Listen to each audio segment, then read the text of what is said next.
Thank you all. Please have a seat. Good morning. Today our first case is the BP America Production Company versus the Colorado Department of Revenue and others. May I have the entry of appearances, please? First for the petitioner.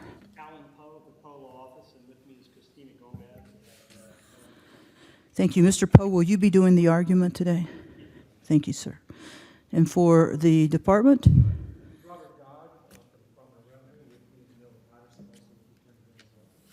And you'll be doing the argument, Mr. Dodd. All right, counsel, then you realize that this is a 1 hour case. That means each side has a half an hour. And Mr. Poe, since you'll have the opportunity to have a rebuttal, you need to keep track of your own time, and you'll be able to do so very easily from the podium. So whenever you're ready, go ahead, please.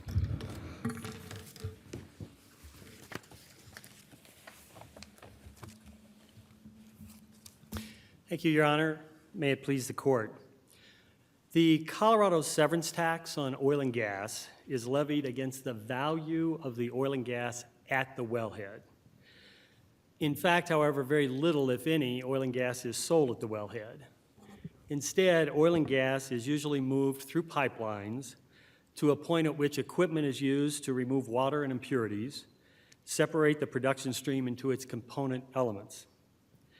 In the case of natural gas, compressors are usually used to increase the pressure of the gas so it can be transported through other pipelines to the place of sale, which may be a great distance from the wellhead. So most oil and gas is sold downstream from the wellhead, and the downstream selling price of the oil or gas, in this case gas, includes not only the value of the oil and gas at the wellhead, but the value that is added to the oil and gas through the transportation and processing activities and facilities between the wellhead and the point of ultimate sale. If the severance tax was levied against the downstream selling price, it would result in taxing the value that was added by the transportation and processing activities. The General Assembly has addressed this dichotomy between the valuation point at the wellhead for tax purposes and the downstream selling price in 1985. In 1985, the General Assembly in House Bill 85-1196 addressed this dichotomy and stated that the point of valuation, or the value, will be determined by deducting from the downstream selling price, which the General Assembly calls gross lease revenues, any transportation, manufacturing, and processing costs borne by the taxpayer. In this case, BB and its predecessors constructed the transportation and processing facilities, including pipelines, separation, dehydration, and processing equipment and compressors that are used to transport and process the natural gas. The downstream selling price of the gas includes, in addition to the gas at the wellhead, BP's cost of operating the transportation and processing facilities, BP's recovery over time of the investment in the facilities, and BP's cost of capital that was invested in the facilities between the time of the investment and the time when that capital is recovered through depreciation deductions for severance tax purposes. Unless each one of those three elements is deducted from the downstream selling price, then the severance tax will end up being imposed or levied against a portion of the value, a portion of the selling price, attributable to the processing and transportation facilities and activities, rather than being limited to the value of the gas at the wellhead. The legislature unambiguously provided for the exclusion of the portion of the selling price attributable to the non-taxable activities by requiring deductions from the downstream selling price for any transportation, manufacturing, and processing costs borne by the taxpayer. Well, counsel, can I stop you there? Because I think your opponent's going to stand up and say this isn't a plain meaning case at all. That's an ambiguous term. We don't know if we have a cost tier or an any cost tier. Can you address that? Yes, I believe that you're absolutely right. The Department of Revenue has argued that the statute is not ambiguous, that it is unambiguous. With respect, however, to the question of cost, the statute here specifically says any costs, and any means all. I don't think there's any dispute about that. The Department of Revenue has not argued that any doesn't mean all, and the Stamp case that we cited in our briefs stands for that proposition. In addition, so if the cost of capital is a cost, then it's included in the term any cost. The cost of capital is a cost. We know that for a couple of reasons, or several reasons really. First of all, and perhaps significantly, the property tax administrator has issued guidelines under a statute that is virtually identical to the statute that we have at issue here, 3929-102-3A in the severance tax statute. And those guidelines specifically identify cost of capital, which they refer to as return on investment, as a transportation or processing cost that is borne by the taxpayer. And those guidelines allow a deduction from the downstream selling price for cost of capital and transportation and processing facilities in order to get back to the wellhead value. Those guidelines were promulgated through a procedure that included consultation with the Statutory Advisory Committee, review by the State Board of Equalization, and the guidelines were subject to legislative review in the same way that regulations are subject to legislative review. They've been on the books for 19 years, and the legislature has made no indication that it disagrees with the property tax administrator's guidelines. And again, under the statute and the property tax law, the same language, which is deduction for transportation, processing, gathering, and manufacturing costs, except for the word gathering, that appears in the severance tax statute, is in the property tax statute. So the property tax administrator has obviously determined that not only is cost of capital a cost, it is in fact a transportation or processing cost, and it is necessary to deduct that cost from the downstream selling price in order to get at the wellhead value, which is the same objective, the same goal that's in the severance tax, to get at the wellhead value of the oil and gas. Well, Justice Ide, if I may. Opposing counsel is going to say that there is a difference, and has said in the brief, that there's a difference between severance taxes and property taxes. Can you address their argument to that effect? The objective in both cases is the same, to determine the wellhead value of the oil and gas. And I don't think there's any dispute about that. In the Petron case that this court decided a number of years ago, the netback method of determining value at the wellhead for property tax purposes was described. That case did not involve cost of capital, but it went through an analysis of how you get from the downstream selling price by making various deductions for transportation and processing activities to get to the wellhead value. And it's clear under the property tax statute, and indeed the Constitution in that case, that the wellhead value is the objective. I don't think there's any dispute here, and certainly the legislative history of the 1985 statute that adopted this language, as well as subsequent statutes, clearly states that the objective of the severance tax statute is to determine wellhead value. In fact, the Department of Revenue's regulation, the only regulation really they have on the oil and gas severance tax, specifically says gross income for oil and gas is the fair market value at the wellhead, and underscores wellhead. So we disagree with the department's view that the property tax and the severance tax are different. Overall, they may have different objectives, but the objective of this part of the statute to determine the wellhead value is the same in both, and the language is virtually identical in both. And I assume that you'll get to this, but as long as I'm monopolizing your time right now, let me add this. Does the way in which we measure cost of capital affect the analysis at all? They spend quite a bit of time drawing those distinctions, and I gather you say that it's a distinction without a difference. So can you amplify on that? This case does not raise the question of how cost of capital is going to be measured. Through the administrative process, the parties arrived at a calculation for the amount of refund that would be due to BP in this case if cost of capital is allowed. The property tax administrator has promulgated rules that specify how you compute cost of capital. It is a fairly standard approach. It's the same approach that's used by the Office of Natural Resources revenue at the federal level, which also allows a deduction for cost of capital to get at wellhead value. So it's a fairly typical methodology, but this case only involves a question of whether cost of capital is allowed. If it is allowed, then the method of calculating it, which has been stipulated to and agreed to in this case, would have to be presumably worked out or would be determined on a case-by-case basis. The Department of Revenue uses that to argue that because they have not adopted a regulation specifying how cost of capital is to be computed, you can't get cost of capital. I would point out that they also have not adopted a regulation that specifies how depreciation is computed, what useful life you use, whether you have a salvage value, whether it's straight line or some other method.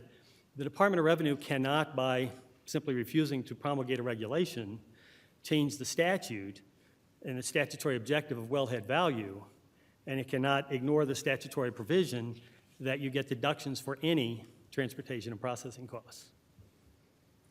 I also would note that the 10th Circuit Court of Appeals in the Atlantic Richfield case addressed the question of cost of capital.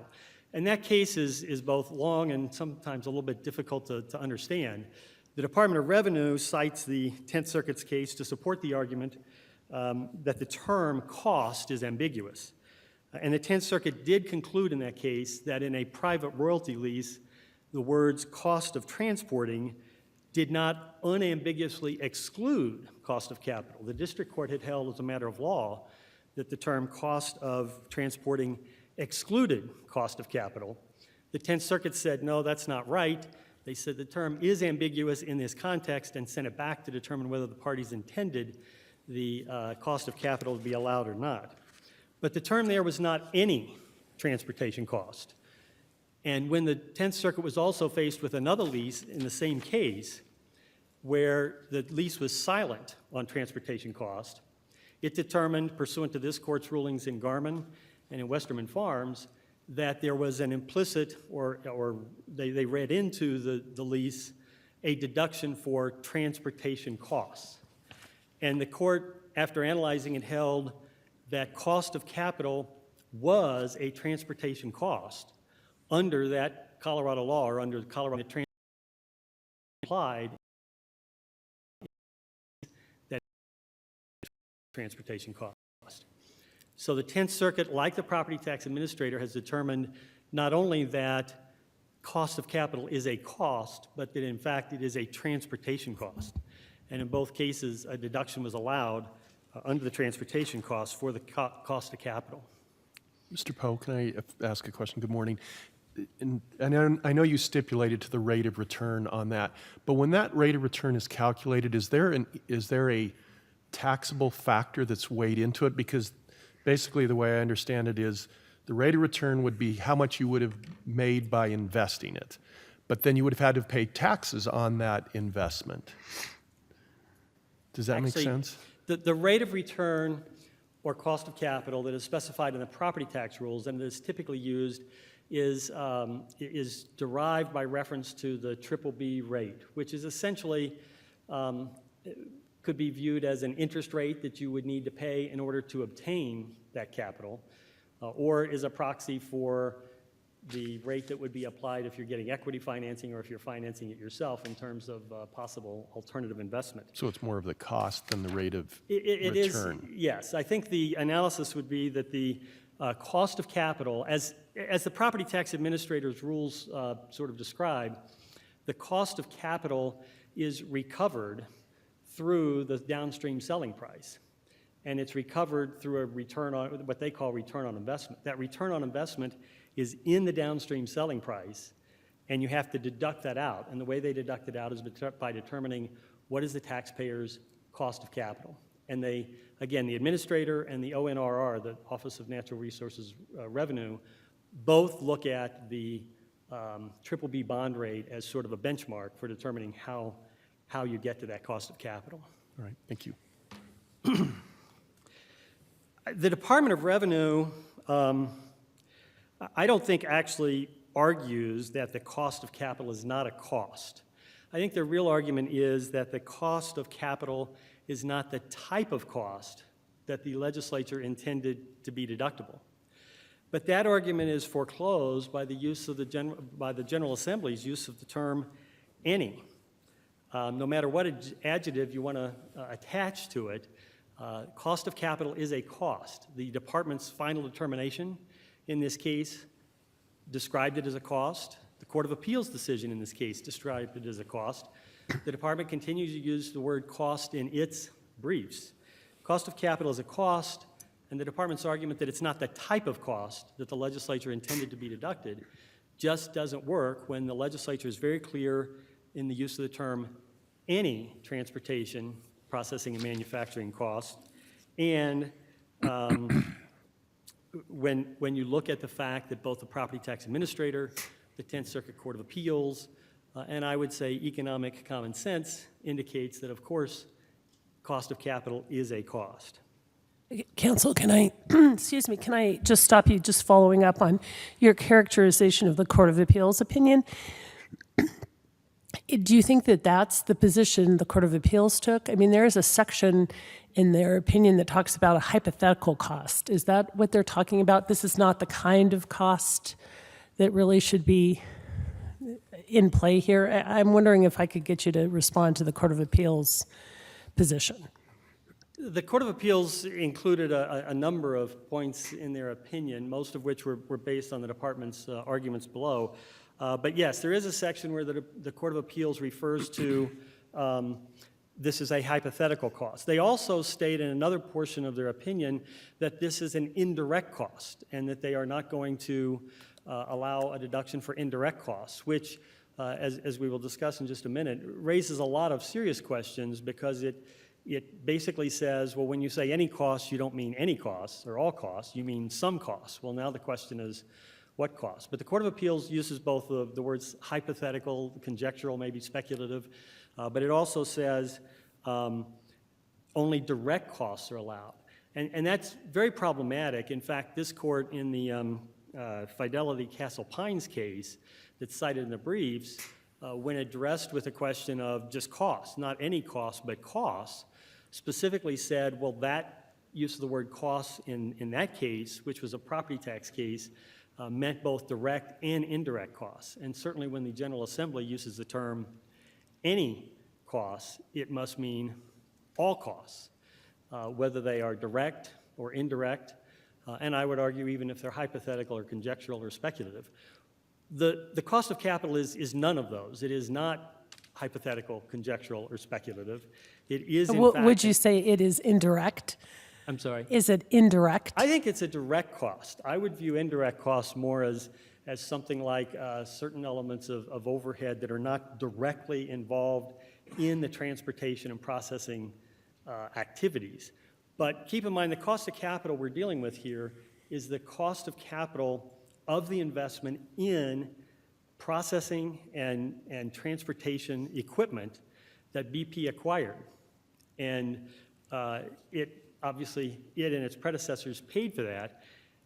This court, again, in Fidelity Castle Pines, noted that $1 or a payment received today is worth more than a payment received down the road. So if you make the investment up front and then you recover that investment over an extended period of time through depreciation deductions for severance tax purposes, there is a cost to the fact that there is a time value of money cost to the fact that you receive the money, you pay the money up front, you receive it, the deduction for it only over a period of time.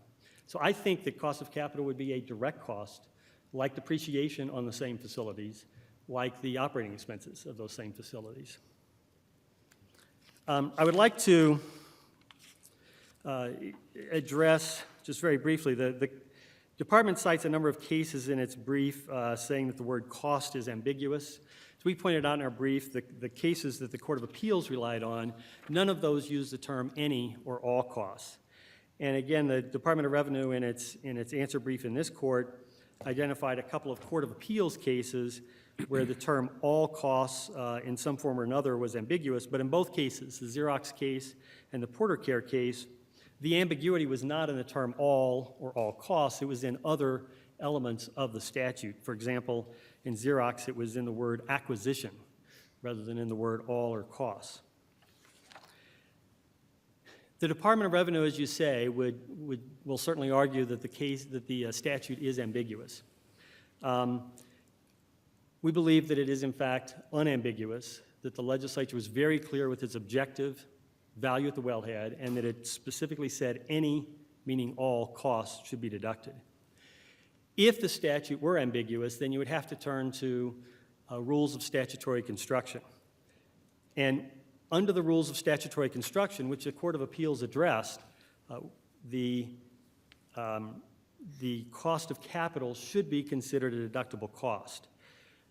One of the primary rules of statutory construction is to determine the object sought to be attained. And as I discussed earlier, I don't think there's any dispute here. The object sought to be attained here is value at the wellhead.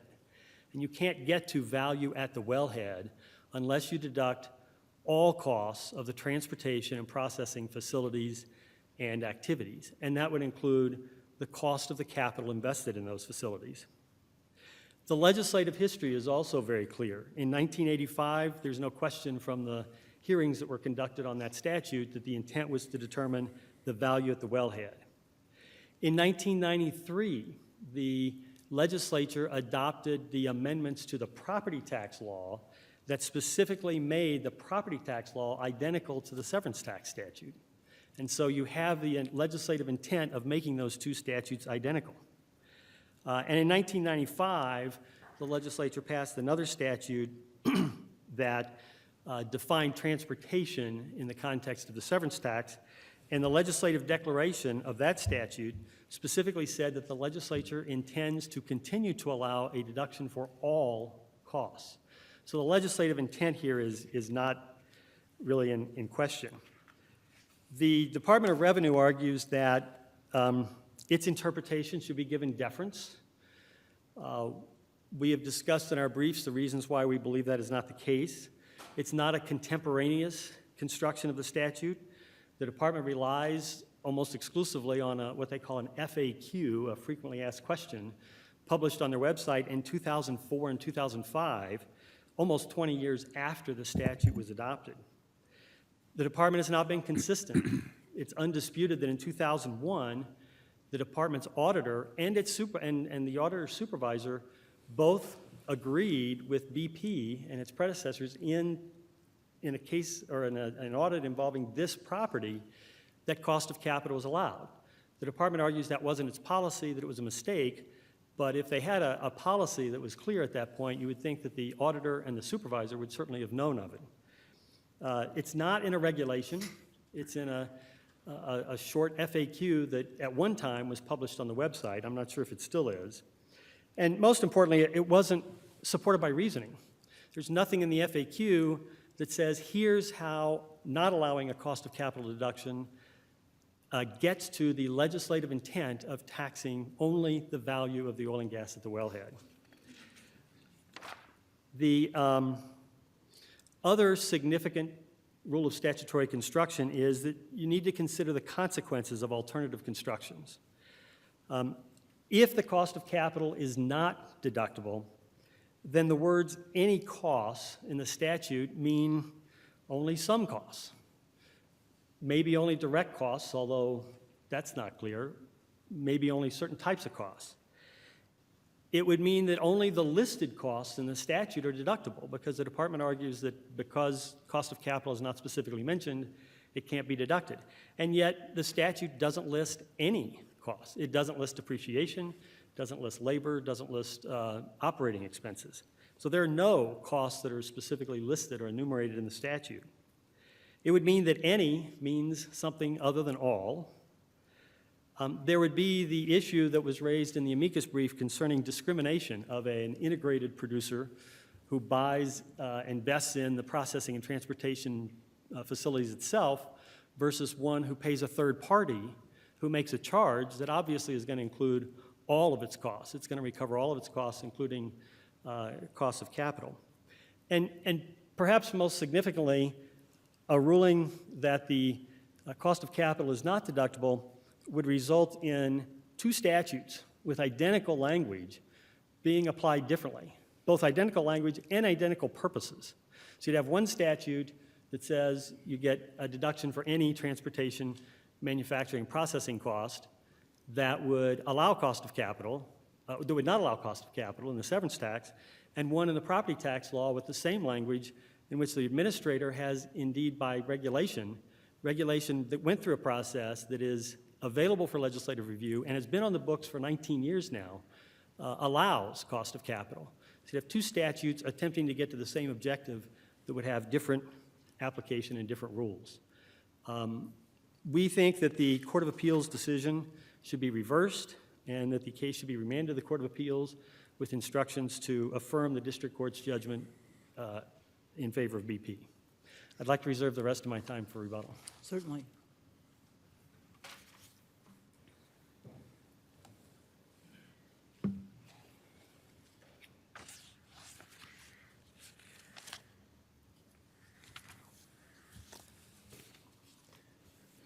May it please the Court, I'm Robert Dodd on behalf of the respondent, Colorado Department of Revenue. BP and other severance taxpayers are allowed and have been allowed since the statutes have been in use to deduct from gross income for severance tax purposes the cost of their capital assets through depreciation, as well as the operating costs and overhead costs that can be clearly tied to transportation, manufacturing, and processing, as allowed by the statute. That's never been in question here. What BP wants, in addition to its actual costs, is to deduct the hypothetical cost in the form of return on investment, or ROI, representing its opportunity cost for alternative investments that it might have made had it not invested in the capital assets and facilities. Well, did it introduce in this hearing here, for which we have a ruling, those kinds of costs if it had invested elsewhere? The opportunity costs? I want to make sure I understand the question correctly, Your Honor. Did BP introduce evidence of that, you mean? Yeah, they're saying they could have invested elsewhere. I'm just wondering what kind of proof they offered for that they would have made logically that investment. Your Honor, BP offered no evidence in this case that it would have made a better return on a different investment than it did on this investment. The nature of this claim of deduction is, we would argue, inherently hypothetical, and as the Court of Appeals called it, speculative, because it makes that assumption and pulls essentially out of thin air the measure, a BBB bond rate, as a proxy, as Mr. Poe indicated, for the potential return they might have made. But there's no evidence of that it would have been better than the current investment, no reason to think it was, and there's nothing in the record to tie that alleged cost to any, for instance, financial records, accounting statements, expense reports, or anything of that nature that would normally be expected and indeed required if a person is going to take a deduction from income tax. Counsel, though, can I get you to directly address your opponent's argument, which is you're arguing this is a cost. You agree, you concede this is a cost. It's simply not one that's recoverable. Is that correct? Because it's too hypothetical. I mean, we're back to first-year contracts, or it's just too speculative. We disagree that it's a cost under the statute. I'm going to make that plain. Well, but I just didn't. Your 4 minutes, you used the word cost about 10 times. So I really want to pin you down on whether you think this is a cost that is not recoverable or it's not a cost at all. We use the word cost metaphorically, Your Honor, only to indicate that Okay. it is something given up in exchange to pursue a different opportunity. Just, I suppose, as anyone, if you decide to purchase a car, but then you can't go on a vacation, there's I suppose, an opportunity cost there. But when someone asks you how much you paid for the car, they don't mean to indicate that. They're asking about what the price was, how much was paid or expended for that. And because we do view cost as having a meaning here, we assign cost as having an intent of being something paid or expended in exchange for some other asset or benefit, an amount actually calculatable in real terms. So because we assign that meaning to the word cost, we don't consider this hypothetical cost other than metaphorically to be a cost. Okay, thank you. Counsel, could I follow up on that a little bit, just to make sure I understand your argument? You use the phrase opportunity cost, which we all know is a well-recognized concept in economics, and I'm just wrestling with whether your point is that opportunity costs are inherently speculative, or the opportunity costs in this case cannot be quantified because there's no evidence that they would have otherwise invested that money elsewhere. Your Honor, we would argue that opportunity costs are inherently speculative. And then, as Mr. Poe cited the case of Atlantic Richfield, that case used the term cost of capital and refers to it as the cost to pursue another investment opportunity.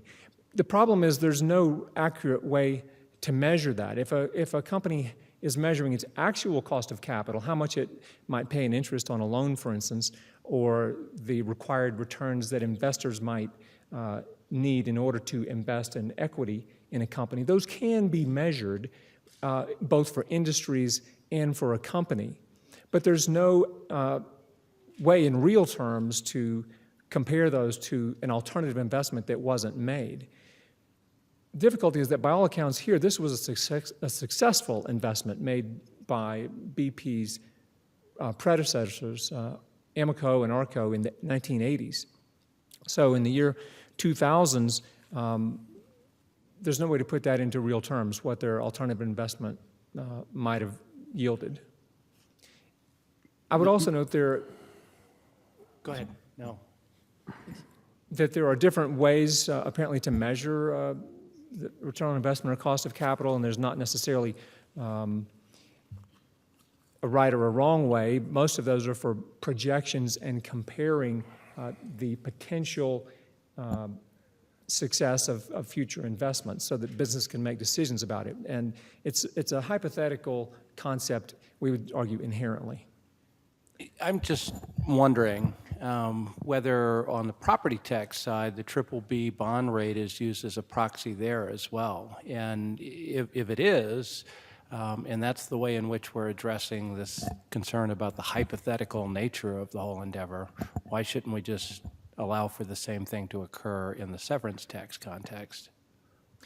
Certainly, BP has argued that the property tax administrator's guideline allowing ROI to be deducted for property tax purposes should have influence, if not actual controlling effect here.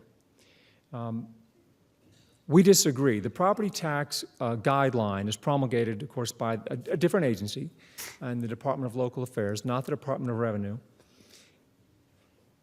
But in responding to that, I think it's helpful for us to have little statutory background. When this statute, that is the severance tax statute, as the language we're currently litigating now, was passed in 1985, since that time it's been administered by the Department of Revenue, and has, the Department of Revenue has never allowed, as a department, other than, as Mr. Poe alluded to, an incorrect allowance by an auditor for a cost of capital or ROI deduction. So it wasn't until, that was 1985, and then it wasn't until 1993 that the General Assembly added or changed the language in the property tax statute to be similar to this severance tax statute. But although Mr. Poe used the term identical several times, I would dispute that. They're not identical. They don't use identical words for one thing. In some ways, it's not really important. There are minor differences. But there is at least one very important, I think, substantive difference, and Mr. Poe alluded to this. Gathering is allowed as a cost from the severance tax statute. It's not allowed as a cost deduction. It's allowed as a deduction in the property tax statutes. Gathering, moving the oil from the initial wellhead to the processing, is not allowed as a cost in the severance tax statute, and that's specifically stated in the statute itself. So the legislature took some effort there to clearly differentiate the two and provide a scope of different deductions for the two, some more being allowed for property tax than are allowed for severance tax. And while gathering is not at issue here, the notion that the General Assembly wanted these taxes to be identical or wanted the base to be identical is simply wrong. It's contrary to the statute itself. In addition, in the property tax area, there are constitutional concerns and bases for the tax itself. In property tax, the goal is to value the leasehold. The value of the constitutional term is the unprocessed material in the leasehold under Article 10, Section 3. So there could be either constitutional concerns or policy considerations that might cause the property tax administrator to think in that context that allowing a return on investment has some merit as a policy matter, or that it might be justified. But the severance tax is an income tax. It's a tax, to quote the statute, upon the gross income of the sale of the oil and gas, and that's measured in a certain way, and you get certain deductions. So if we consider a simple example, two homeowners next door bought the same house, paid the same price, and they make the same income, but one paid cash and one borrowed the money. The one that paid cash is going to have more income because they have less deductions, all other things being equal. As a policy matter, one could make the argument that the undepreciated capital in that investment might also be a nice way to incentivize homeownership, but it's not done. And what we see with regard to ROI as an allowance in any statute is that it's where it is allowed, it's specifically provided. Counsel, can I just, I sense you're going to change a point. So just returning, though, back to Justice Hood's question, I think his question is, if it isn't too speculative in the property tax arena, why is it too speculative in the severance arena? I understand you want to argue maybe there are different policy reasons for allowing it in one or another, but just on the speculative point, which seems to be your point, why would it be too speculative in one and not speculative in the other? I can't address all the policy concerns or reasons why the property tax administrators chose BBB bond. It may be because that's the rate allowed in royalties, and a different context as well, and Mr. Poe's alluded to that. I think the answer is that there's no good answer. You have to pick something and go with it if you're going to allow this as a hypothetical deduction, because there is no way to calculate it in actuality that would be appropriate. Mr. Poe also indicated, I think, in his opening argument that if it were to be allowed, it might have to be just allowed on a case-by-case basis. And that's the sort of disorganized result that I think should be avoided, especially where the deduction itself hasn't been provided for, nor has a measure been provided. So I think the answer is, it also has to do with why we didn't necessarily contest the measure in this case. First, this case, in our view, isn't about the measure, it's about the allowability of this deduction at all. But the BBB is no better than the AAA or the CCC. They're all speculative. Mr. Dodd, can I follow up again on that? In your homeowner example, I think you kind of touched on what I'm having trouble grasping, is if someone finances the construction, they get to deduct the interest. If they pay cash for it, they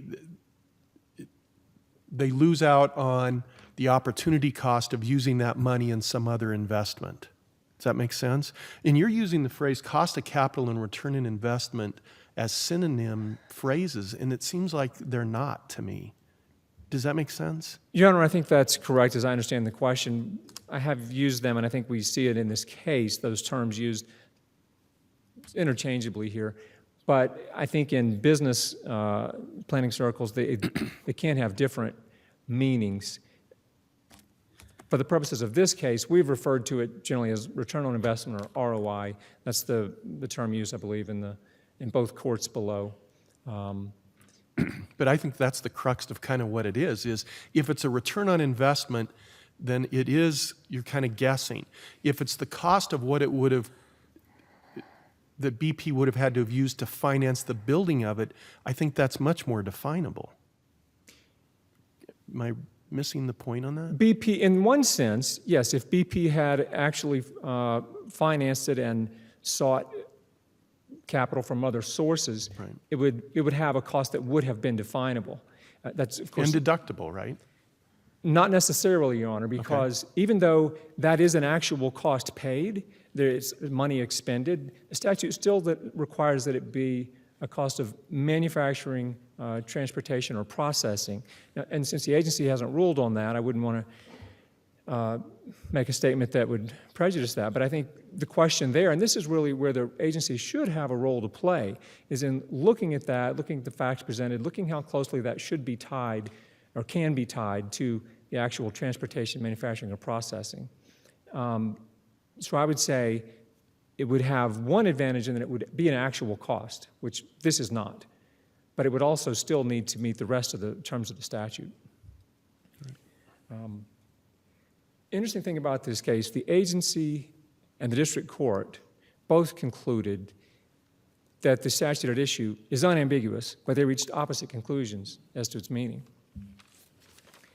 The Court of Appeals concluded that the statute's ambiguous with regard to whether it allows for ROI, and correctly denied the deduction as not clearly provided.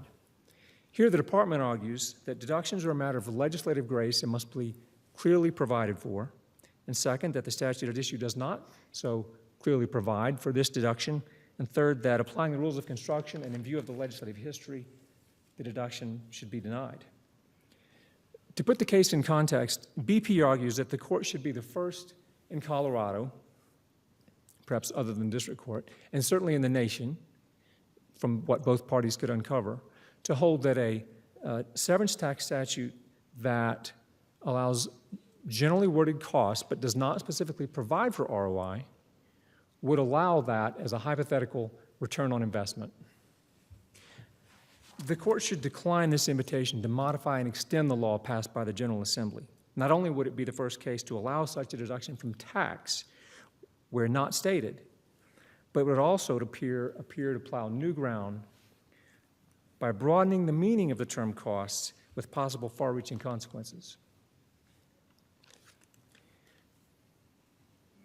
The briefs have addressed the issue of the rule that applies to deductions. I want to touch on that for a few moments here. Deductions are a matter of legislative grace, and this court, the 10th Circuit, and the U.S. Supreme Court have all held that deductions, like exemptions, must be clearly provided for. This court, in the Robinson and Theobald cases, stated the rule clearly. In the Calvin case, the 10th Circuit has stated the rule, and the U.S. Supreme Court, and in DOPCO, has stated that deductions must be clearly stated, specifically provided, and strictly construed.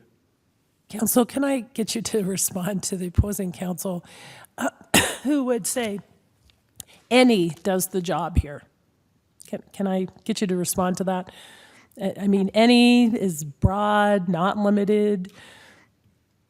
Your Honor, we have argued and we contend that any certainly is among this, it's in the phrase, has to be considered, has a meaning, and we don't dispute the contention that any means all.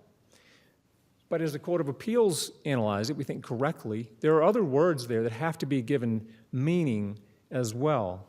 And among them, of course, cost, the big one, but also more particularly, cost of transportation, manufacturing, and processing. So while any does have a meaning, we argue that it doesn't expand the meaning of the words that follow it beyond their clear intent. This specific issue was discussed in the New West Fisheries case out of Washington. It was a tax credit case, which the court considered whether the word any modified or broadened the meaning of the words that followed, and concluded that it did not. Cost, we contend, has a meaning, and it is that is something paid or expended for a benefit. I think the courts have used standard dictionary definitions for that, and that meaning is, in this case, I mean, there are several cases we cited that hold the term cost ambiguous, but as to whether it requires something actually to be paid or not, there's an argument that that's not necessarily ambiguous. The question of hypothetical opportunity costs, in the metaphorical sense being a cost as used in the ordinary sense of the word, is arguably beyond the plain meaning. But we have argued throughout that this is an ambiguous tax statute because of the several cases from Colorado that hold costs to be ambiguous in various contexts. And we've argued that given that ambiguity, the court should look to the rule of construction, which I will call the rule of clarity for deductions, and also to legislative history. So when construing a deduction, it must be clearly provided for or it should be denied. That principle seems well established.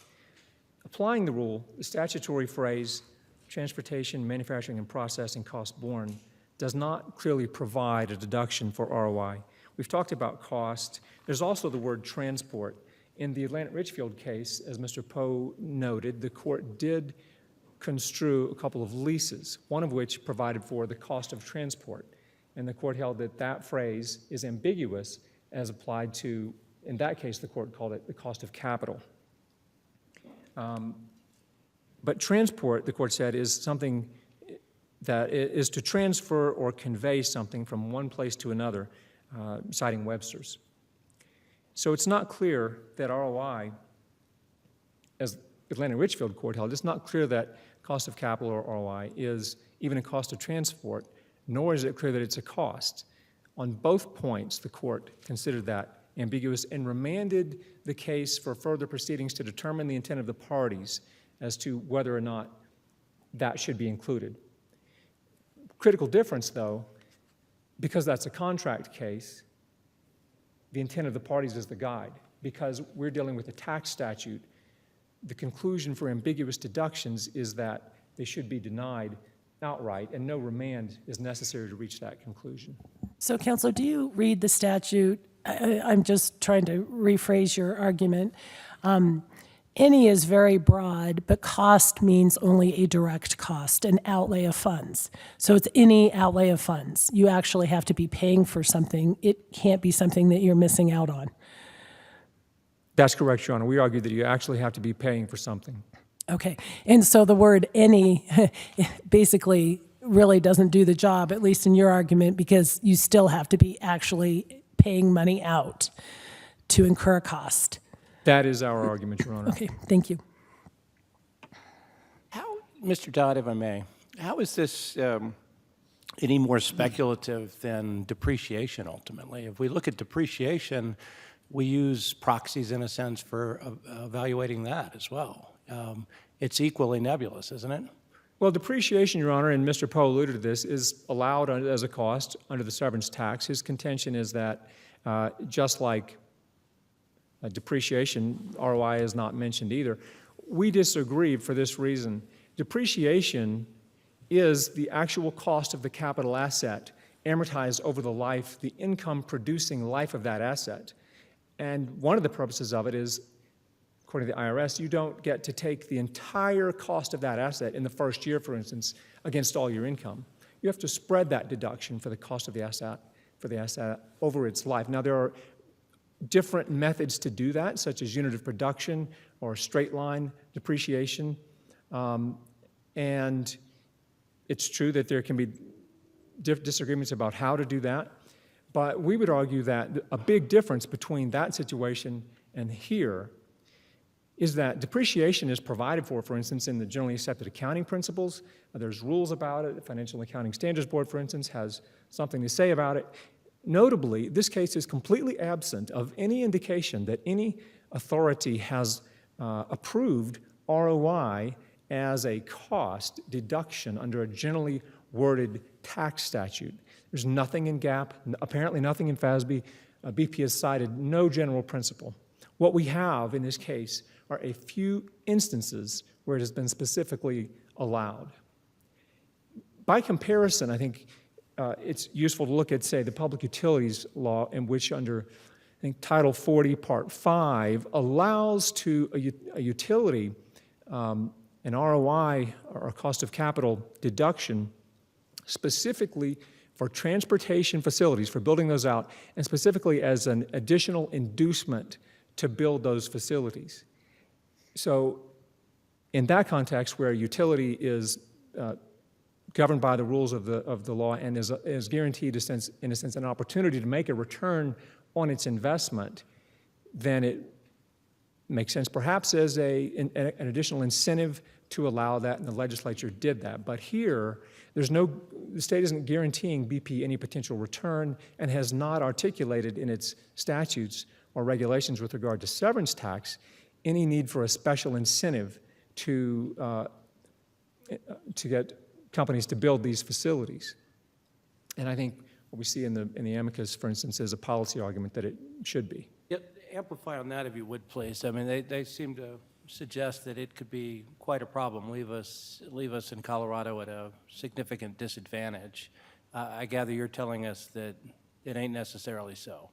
Your Honor, we would argue that that's not a concern that has any roots in any evidence we've seen in the industry. I mean, this deduction hasn't been allowed in Colorado yet. The industry has apparently boomed, notwithstanding the current price of oil. But beyond that, to the legal point, as a policy consideration, that's perfectly appropriate for General Assembly to either specifically allow, or where discretion is provided to an administrator in situations, perhaps that's an appropriate position to take. But with regard to a tax deduction, because it is a reduction in a tax that has already been imposed, in other words, the severance tax is imposed and now they want to reduce that by X dollars. Here I think it's $1 million or $2, 1.2 plus interest now for 10 years.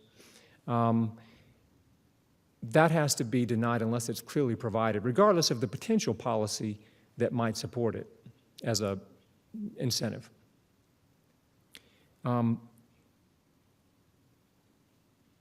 BP, it's important to note here, BP has not been deprived of its use of capital. The reason businesses charge, of course, to loan capital or to invest is because when they give up that capital to another company, they don't have the use of that capital any longer, and they expect a return on that, or at least the opportunity for a potential return if it's an equity investment. BP has not lost the use of its capital. That capital is fully invested in this project and is generating that return. So from the outset, we don't think that that's an appropriate analogy to apply in this situation. In the royalty context, and the Court of Appeals didn't address it, Mr. Poe has argued, though, that the federal government's allowance of an ROI deduction for royalty purposes should be instructive. We disagree, and here's why. Royalties are a matter of contract, essentially, between parties, and where one party, such as a lessee, an operator, is providing, through their use or employment of capital, the transportation for the lessor and getting the gas to market, and then the lessor is obtaining a financial return on that as well. Arguably, the lessee wants to be compensated. They're in business together, in essence. But in the context of severance tax, BP is not in business with the state. The purpose of severance tax is to compensate the state for the lost wealth that happens when we extract the natural resources. We don't, with BP, we don't have that contractual relationship, and there's no reason to assume that the state should bear a portion of the costs related to BP's capital investment that represent anything other than actual costs, which the state has allowed through its severance tax.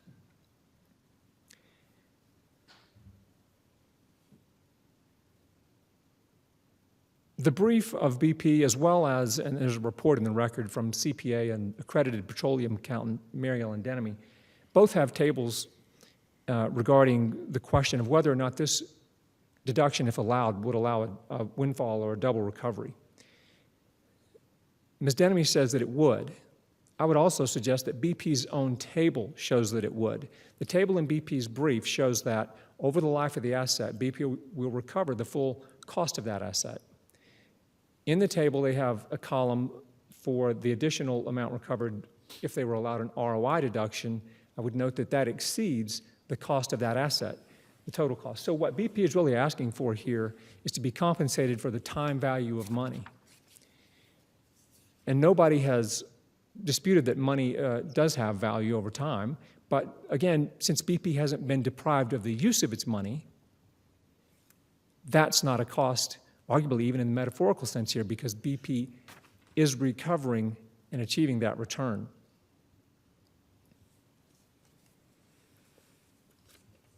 In terms of the legislative history, I'll just make a couple of points. There was a Finance Committee hearing in 1995 when the severance tax was amended, and one of the general counsels for the petroleum company testified that, I know the department, that if a producer chose to sell his gas at the end of the market and pay transportation, processing, and manufacturing costs to get the gas from the wellhead to the market directly, he would have invoices for those costs. I argued that that's the general understanding that the General Assembly had. There's no indication in the history that ROI was ever considered as a cost under the statute.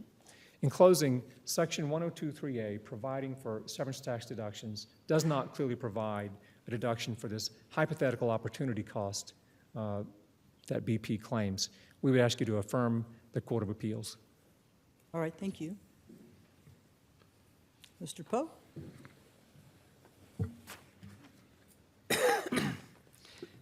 Thank you, Your Honor. Let me respond specifically to a few points. The double recovery point that was made at the end, I mean, the 10th Circuit, the property tax folks don't allow double recoveries. There's a difference between depreciation, recovering your actual investment over time, and recovering the return that I'll get to in a bit of that investment while it is invested in this particular, these particular facilities. So there's no double recovery here, and certainly the property tax administrator, the 10th Circuit Court of Appeals, the Office of Natural Resources Revenue do not allow double recoveries. Just a quick minute, the PUC statute that was referred to, if it's the one that was cited in the briefs, the reference to allowing cost of capital return on investment as a special incentive appears to me, and I'm not a PUC lawyer, to be limited to during construction as opposed to after the construction is complete when a cost of capital is sort of assumed to be allowed as a cost. So I don't think that's exactly right. I did not intend to say, and if I did, I apologize, that the return on investment or cost of capital could be disallowed on a case-by-case basis. I said there may be cases where the measure of it has to be determined. The property tax administrator's rules, for example, provide that if a project has a specific identifiable rate of return or return on investment associated with the project, you use that instead of the BBB rate. So it's not that whether it's allowed is a case-by-case determination. It's perhaps in some cases there may need to be some addressing of exactly how it's calculated. And on that point, with respect to Justice Hobbs' question, the reason there's nothing in the record here is because the parties stipulated to the amount. There was great discussion at the administrative level about how do you compute cost of capital, what are you going to do. BP provided the calculation under the property tax rules, and the Department of Revenue, which was disallowing it, didn't object to that. And in district court, there's a stipulation that says if cost of capital is allowed, here's how much is going to be allowed, here's the refund. So there was no need to provide evidence supporting that calculation. And the calculation that was used is the one that was in the property tax rules and that has been used by the administrator's office for 19 years. There was a comment made that the deduction has not been allowed and it hasn't had an impact on the industry. I don't think that's right. The deduction has been allowed for property tax purposes, and according to the amicus brief, was understood to be allowed by virtually everybody in the industry until this case arose. The only indication that there was no allowance of it was an FAQ, which, like I say, was posted on a website, certainly not in a regulation, not submitted to the legislature, but simply posted on a website. The department argues that the cost of capital deduction is only allowed where it's specifically identified. That's not true. They cite in their brief the New Mexico statute. The New Mexico statute does not itemize cost of capital. It delegates to the department the authority to determine what is a reasonable determination of value. And their Department of Revenue has determined that cost of capital is allowable. But the statute that they're dealing with does not mention cost of capital. Nor did the 10th Circuit have in front of it anything other than the rule of this court that the transportation costs are allowed. In Garmin and in Westerman Farms, this court didn't say, here's what that means in terms of costs. So the 10th Circuit, dealing with just the term transportation costs, determined that that would include a cost of capital. As a matter of law, the cost of capital would be allowed. I guess I'd like to conclude perhaps with this point. The department says BP has earned a return on its investment. Therefore, it's not out any money. The point that we have tried to make is that return is in the downstream selling price. When BP sells the gas downstream, the return on its investment in the processing and transportation facilities is in that price. Unless it is deducted out in some form, the severance tax will be imposed on the return on the investment that BP has earned on the transportation and processing facilities. And the department's approach ends up taxing a portion of the transportation and processing facilities that represents the return on the investment that the department acknowledges BP has earned and is clearly in the downstream selling price. In order to achieve the legislative objective of value at the wellhead, excluding transportation and processing, it is necessary to allow the deduction for cost of capital. Thank you, Your Honor. All right, thank you very much, Mr. Poe, and Mr. Dodd as well. We appreciate your arguments this morning. I think we're ready to go on ahead to the next case, please. So if we could get that ready to go.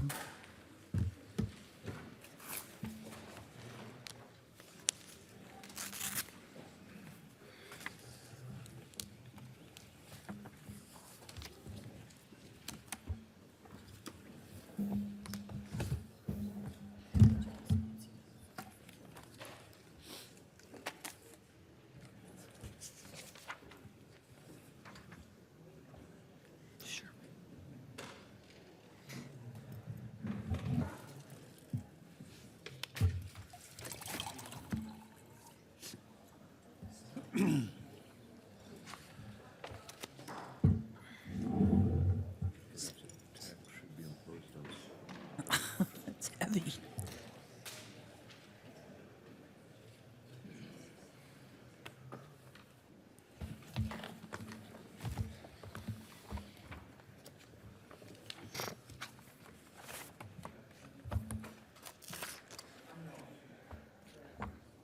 I wonder if the bailiffs could help us get these folks on out and Post-argument conference.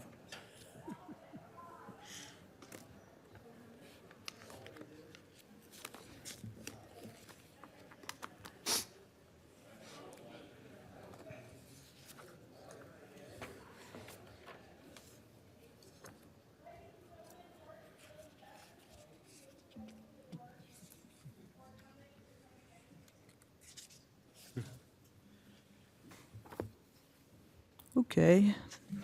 So this case is called The People versus Kutlak. And may I have the entry of appearances, please, for the Attorney General? Thank you. And for the defendant, please?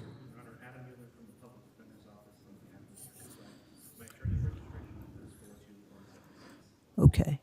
And let me just let this last group of people get in and get settled, and then we'll get started. Ms. Price. It seems to be a busy day.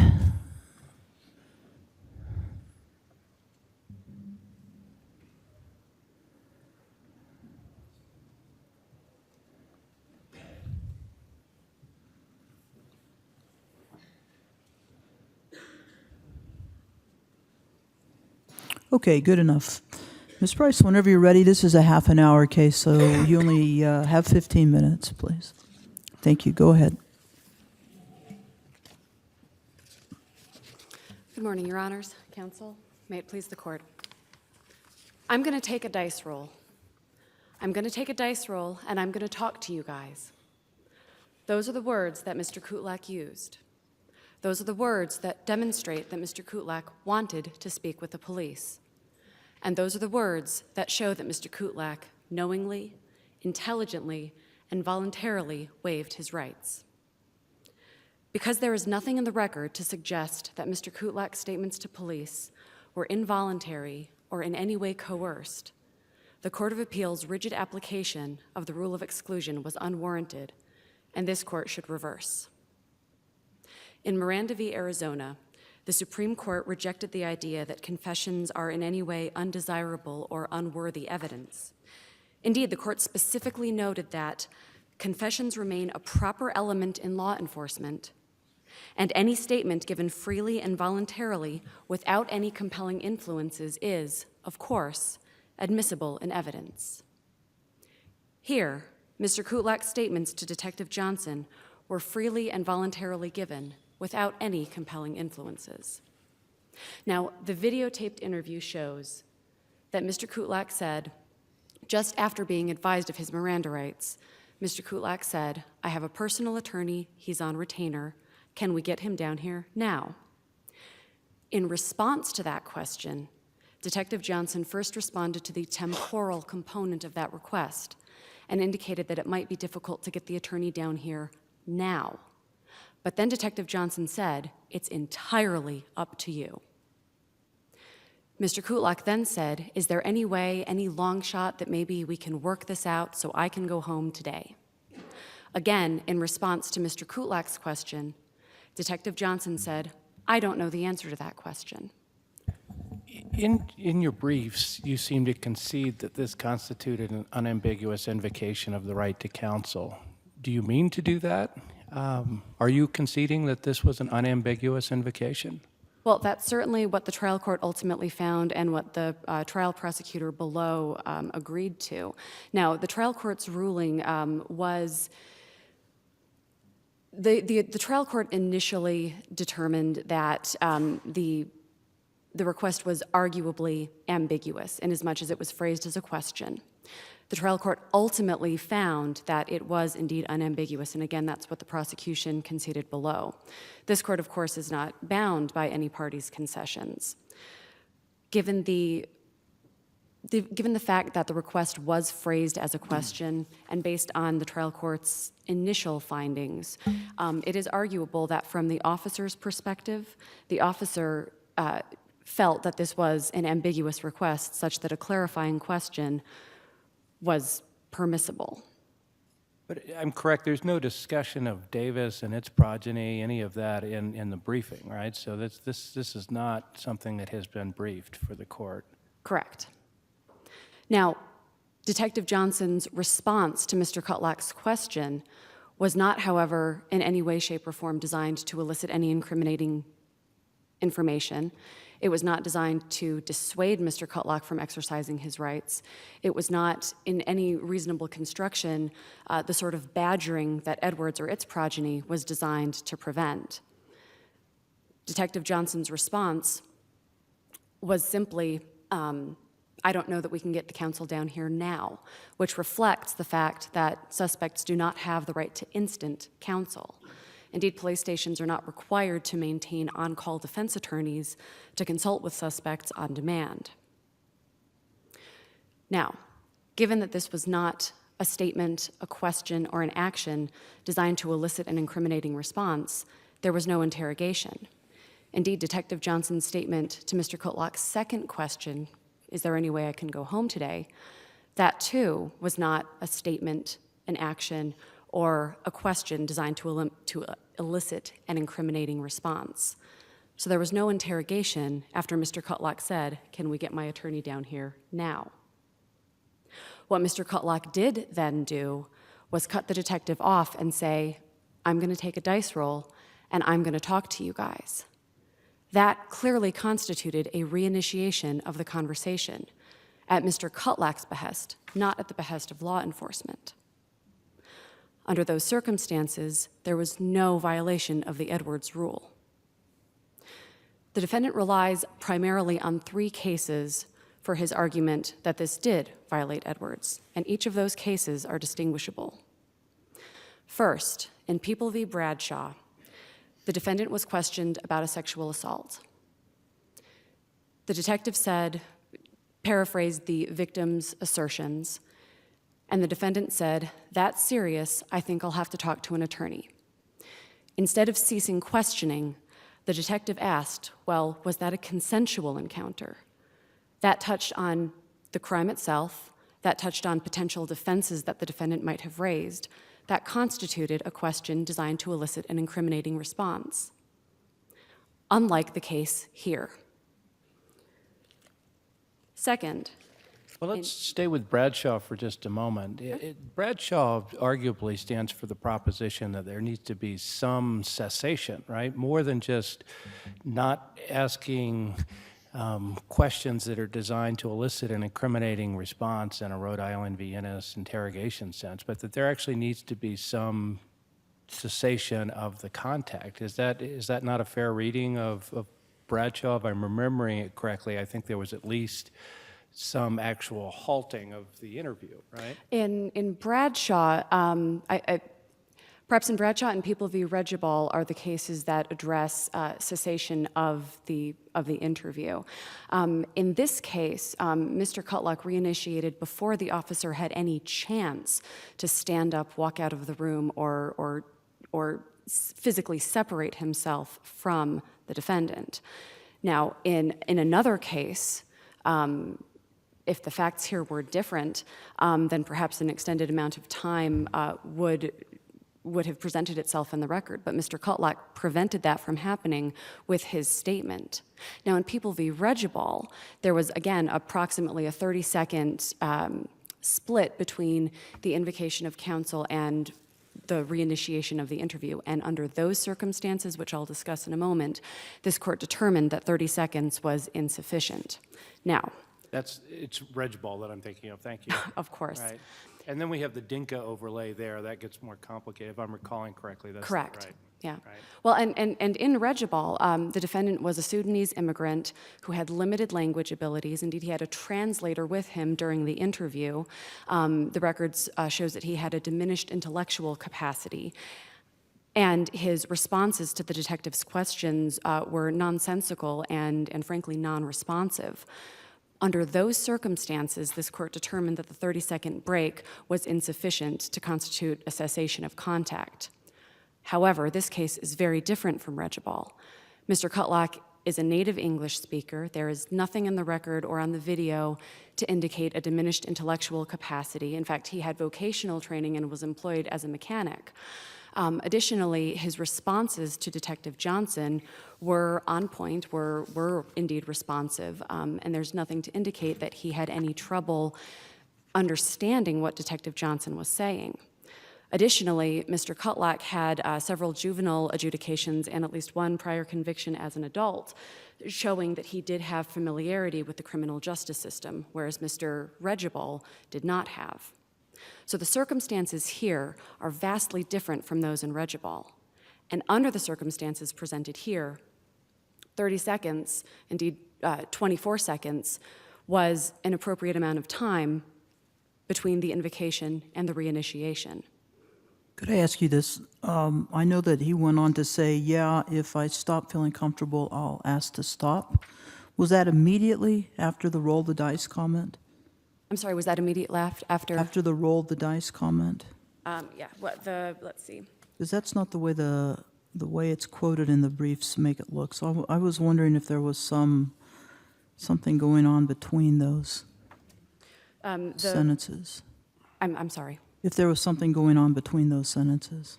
Between those sentences, what the video shows, Mr. Kutlak says, I'm going to take a dice roll, I'm going to take a dice roll, and I'm going to talk to you guys. I mean, I'm not going to lie to you. I'm not going to do anything like that. Johnson says, okay. Kutlak says, I mean.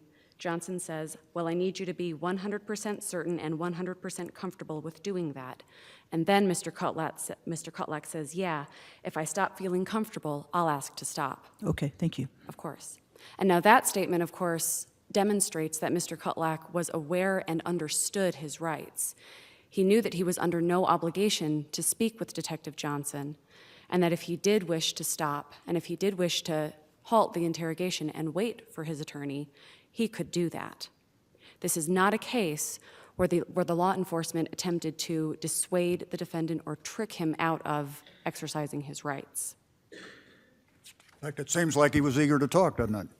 I'm sorry? Seems like he's eager to talk. Yes, he was. He was anxious to speak with the police, presumably to tell his side of the story.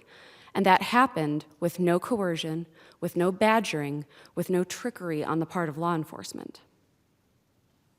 I'm just wondering, since I haven't seen the videotape, does the body language indicate that? Yes, there is nothing in Detective Johnson's body language to indicate any kind of badgering, any kind of coercion. There is nothing in Mr. Kutlak's body language to indicate any kind of fear or cowering. Indeed, my recollection is Detective Johnson is sitting at the table with his hands crossed, and Mr. Kutlak is sitting in the chair comfortably with his hands on the table as well. But there is nothing that would indicate a fearful response to Detective Johnson's questioning. Is there, were you going to ask a question, Justice Marcus? Is there an important distinction here between the right that's being invoked, it being the right to counsel, as opposed to right to silence, and putting us into a Michigan versus Mosley scrupulously honor framework? Here, should we be more circumspect in a sense because we're talking about the invocation of the right to counsel as opposed to simply invoking one's right to silence? Well, the case law indicates that the right to silence as well as the right to counsel must be scrupulously honored, of course. In this particular case, though, given the facts here, and given Mr. Kutlak's clear desire to not to exercise that right, even if he did invoke it, that allows this court to affirm the trial court's decision that suppression was not appropriate. Counsel, before you take off, where is this defendant right now? I noticed that these events occurred in 2008, and the Court of Appeals case number is an 09. He had a 3-year sentence. Mm-hmm. Is he in custody? Well, if I'm not mistaken, I believe Mr. Kutlak is in the gallery today. He served his sentence, and if memory serves, he was also present at the Court of Appeals argument. So to my knowledge, without having looked at any subsequent histories, Mr. Kutlak is a free man today. Thank you. Unless this court has any further questions at this time, I would like to reserve my remaining 2 minutes. Thank you. Thank you. I'm going to do so. Mr. Mueller.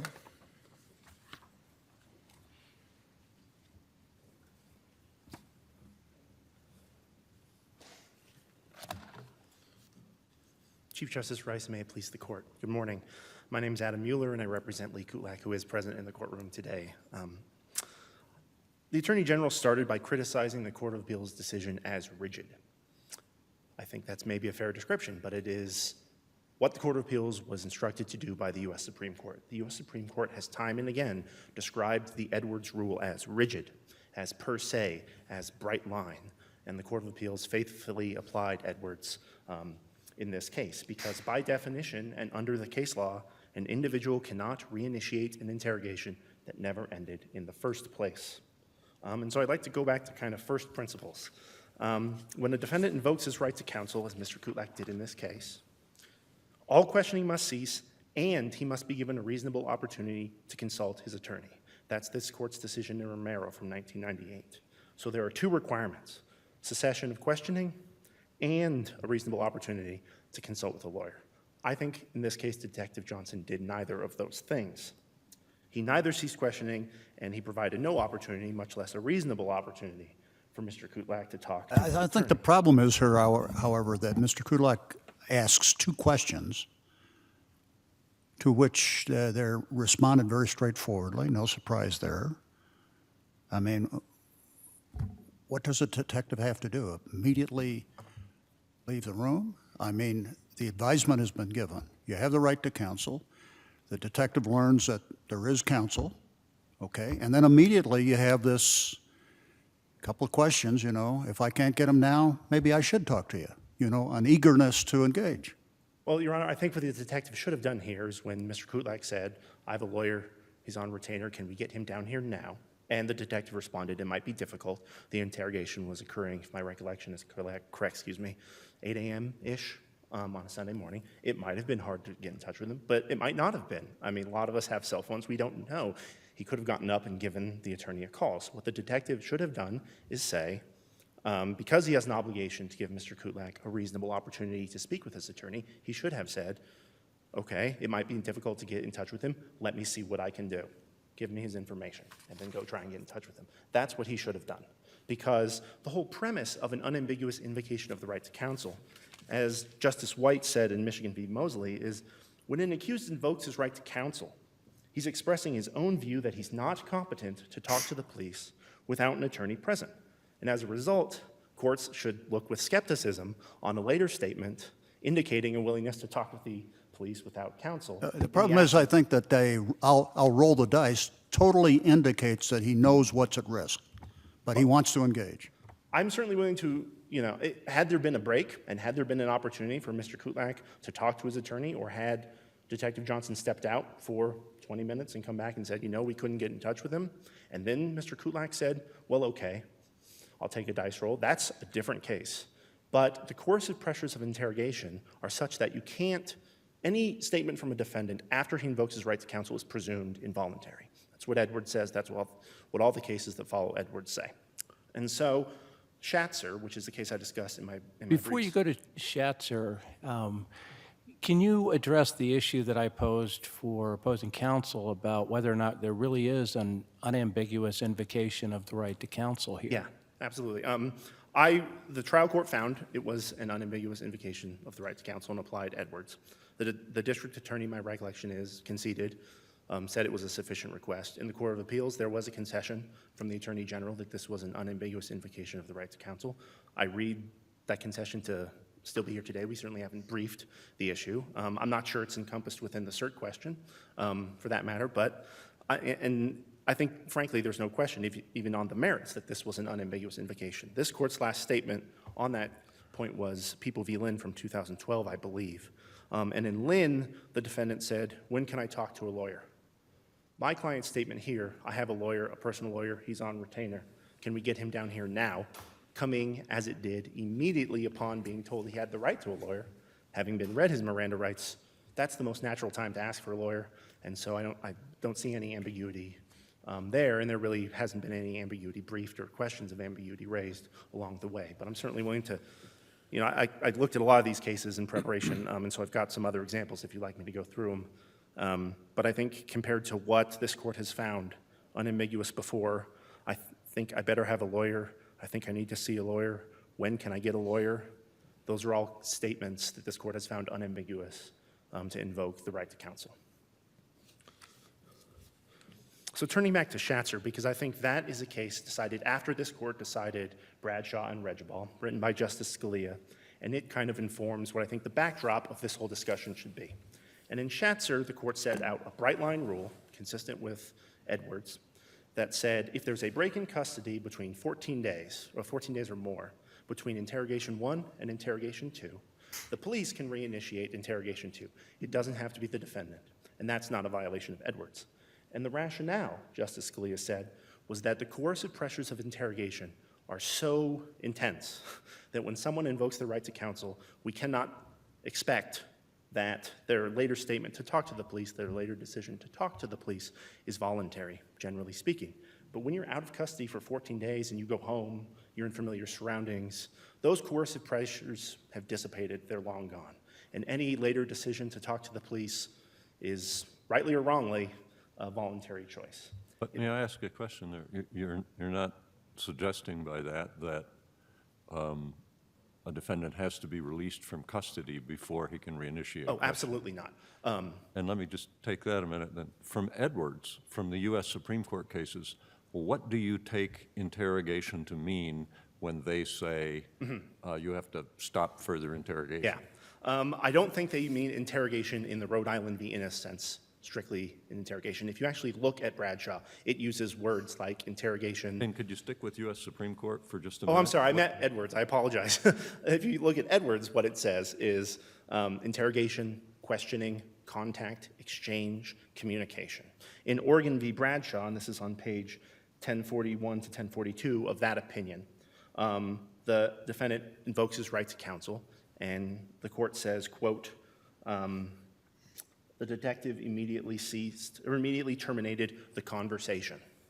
That's the word they use in Oregon v. Bradshaw. So I read. And you take that to be the boundary concept. So basically, are you saying the policeman cannot utter another word before he moves the defendant out of contact with him? No, and as I said to Justice Hobbs earlier, I think, my client asked a question. I don't think it's reasonable for me to say the cop has to plug his ears and sneak out. That's not reasonable, and I wouldn't expect that. But I do think, having invoked the right to counsel, what the detective is supposed to do is say, okay, I'm supposed to give you a reasonable opportunity, so let me see if I can get in touch with him. And why is that? Would you explain the rule then? If it's not that he can't talk to the defendant anymore, and it's not that he simply, you say that doesn't mean he can't ask the defendant a question, that's not what is meant by interrogation. What is? How would you define what he's allowed to do? Yeah, the reason that I'm making this point and the distinction between answering the question is the way I just described, or plugging his ears and running out versus,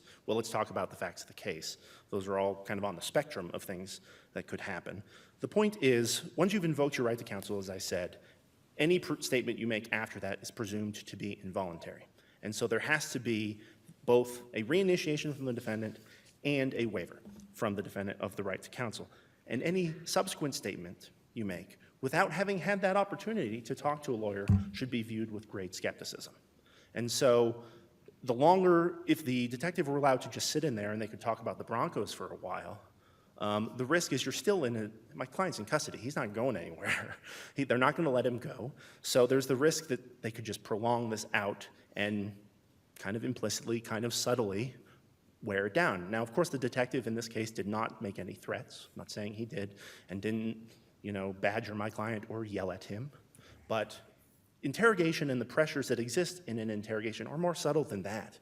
My client was arrested at 3 p.m. on his front porch, or 3 a.m. on his front porch, and has now been in custody for 5 hours, presumably hasn't slept, is in custody. He's not going anywhere. And so the point is, you have to give that break so you can talk to an attorney. May I follow up just 1 second? You keep talking about a break, but it's not leaving the room, and it's not stopping to talk to him at all.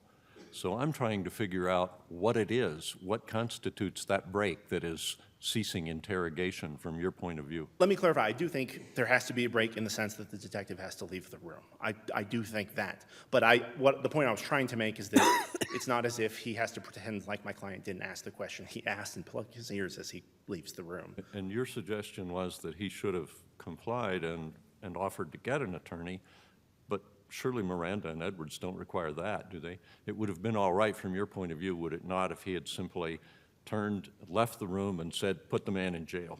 Yeah, I think if he had said, we're done. And if he said, we're done, put the man in jail, and then the defendant said, okay, in that case, maybe I'll talk to you, what would that situation be? Well, I still think the put the man in jail could be interrogation in a strict sense, in that sense. So that would not be reinitiating in your... No, and I think it could possibly be police reinitiation as well. I mean, that statement is subtly designed to get, I would say, the defendant to say something. It's a threat.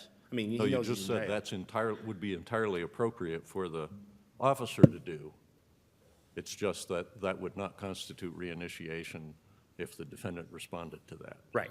I mean, I think any statements my client made in response to that would be inadmissible as a violation of the right of Edwards and the right to counsel. And so I think, again, the backdrop of Schatzer is a recognition of the coercive nature of being in custody, being in an interview room, having been arrested, knowing you're not going anywhere. Now, Schatzer, of course, is an extreme example, and I don't think you have to be released from custody. But the purpose of the Edwards rule reflects the realities of interrogation. And here, the inherently coercive nature of an interrogation, that never had a chance to dissipate at all, because 24 seconds after my client invoked his right to counsel, and without being given any opportunity, much less a reasonable opportunity, to speak with counsel, the interrogation continued. What do you make of the fact that he said, well, I'll stop if I start feeling uncomfortable? Yeah, I think that is a response, that doesn't bear on the right to counsel question, that bears on the right to remain silent question. Because what, Well, it does, doesn't it? Because he's saying, well, I'll roll the dice because I can't get my lawyer here, and I'll stop impliedly, and we can get my lawyer here if I start feeling uncomfortable. but of course, we don't know if he can't get his lawyer here, Your Honor, and that's the point. So you don't think we even get to those statements? Right, I think under the logic of Edwards and everything that's followed, basically, the inquiry stops after my client said, can we get him down here now? Now, I think the next statement by Johnson, well, it might be difficult to get in touch with him. I mean, he's, like I said, he doesn't have to plug his ears. He can be responsive. But it's a wishy-washy answer. We don't know if it would be difficult to. Maybe the guy is up and could be there pretty soon. He's got to be given a reasonable opportunity to talk to his attorney. We don't know if the attorney couldn't make it down there because no one made an effort to get in touch with him. And of course, the cop, as we said, he could have been like, well, he wants a lawyer where I'm not going to interrogate him with a lawyer. His lawyer's not going to let me speak to him, so we're done. Fine, that could happen too. But that's the point of the Edwards decision, is Edwards recognizes that the defendant is saying implicitly, I'm not comfortable talking to the police without a lawyer.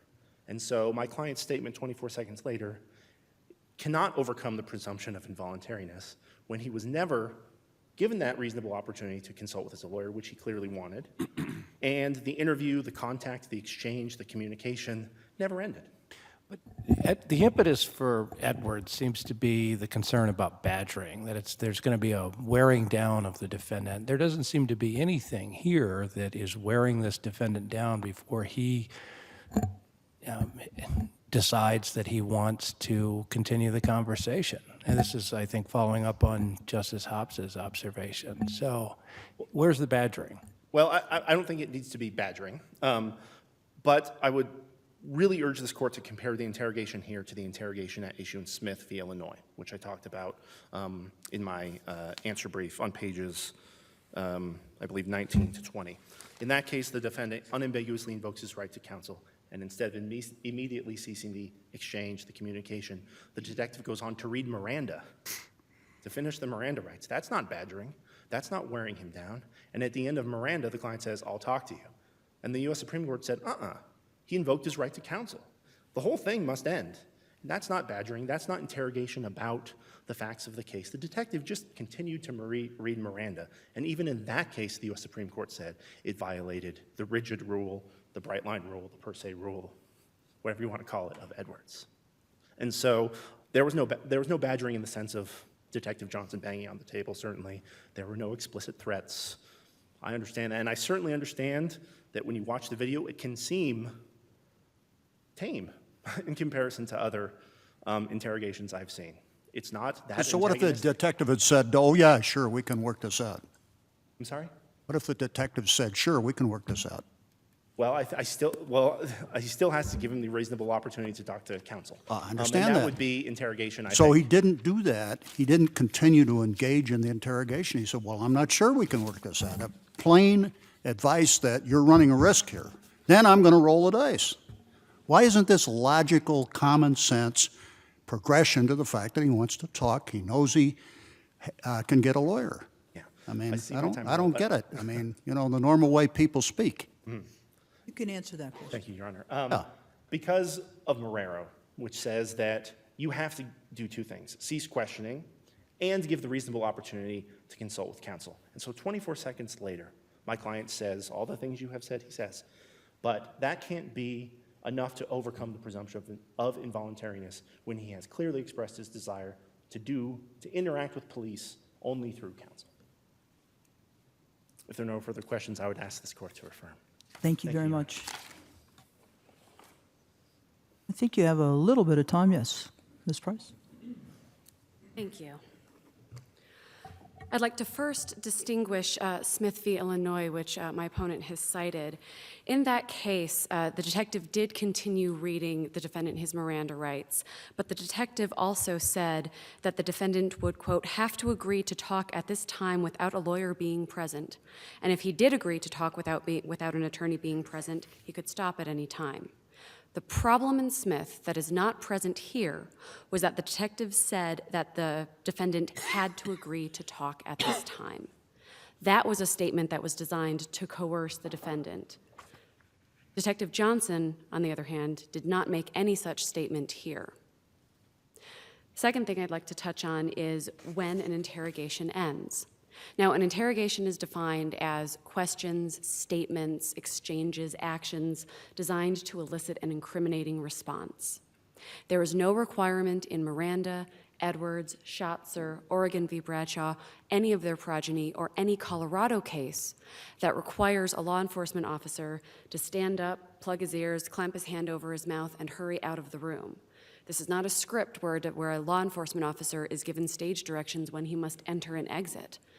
An interrogation ends when the statements, questions, exchanges, actions designed to elicit an incriminating response cease.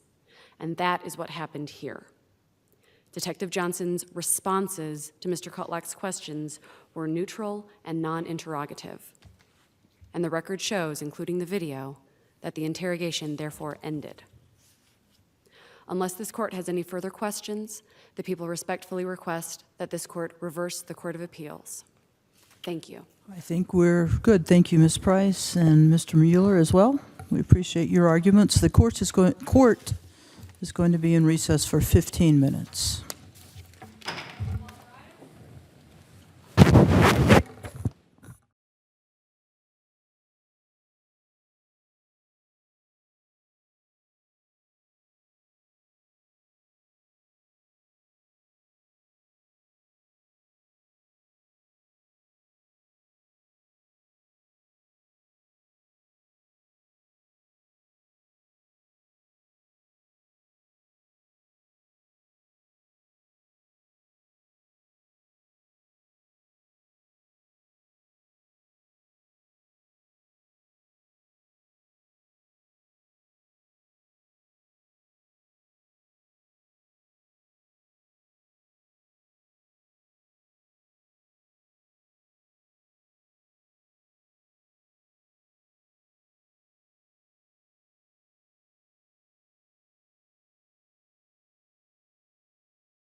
All right, thank you. You may be seated.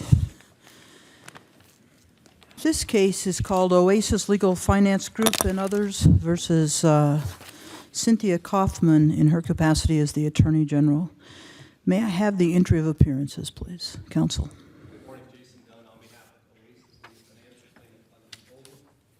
Claim. Thank you. Yes, Counsel. Thank you, Chief Justice. Fred Yarger, Solicitor General, on behalf of General Coffman and the Uniform Consumer Credit Administrator. All right, very good. Gentlemen, this is a 1-hour case. That means each side has a half an hour. So, Mr. Dunn, go ahead whenever you're ready. You'll need to keep track of your own time if you wish to save some for rebuttal. Madam Chief Justice, and may it please the Court. The issue in this case is whether the purchase and sale of potential proceeds from a personal injury claim is a loan under the Colorado's Uniform Consumer Credit Code.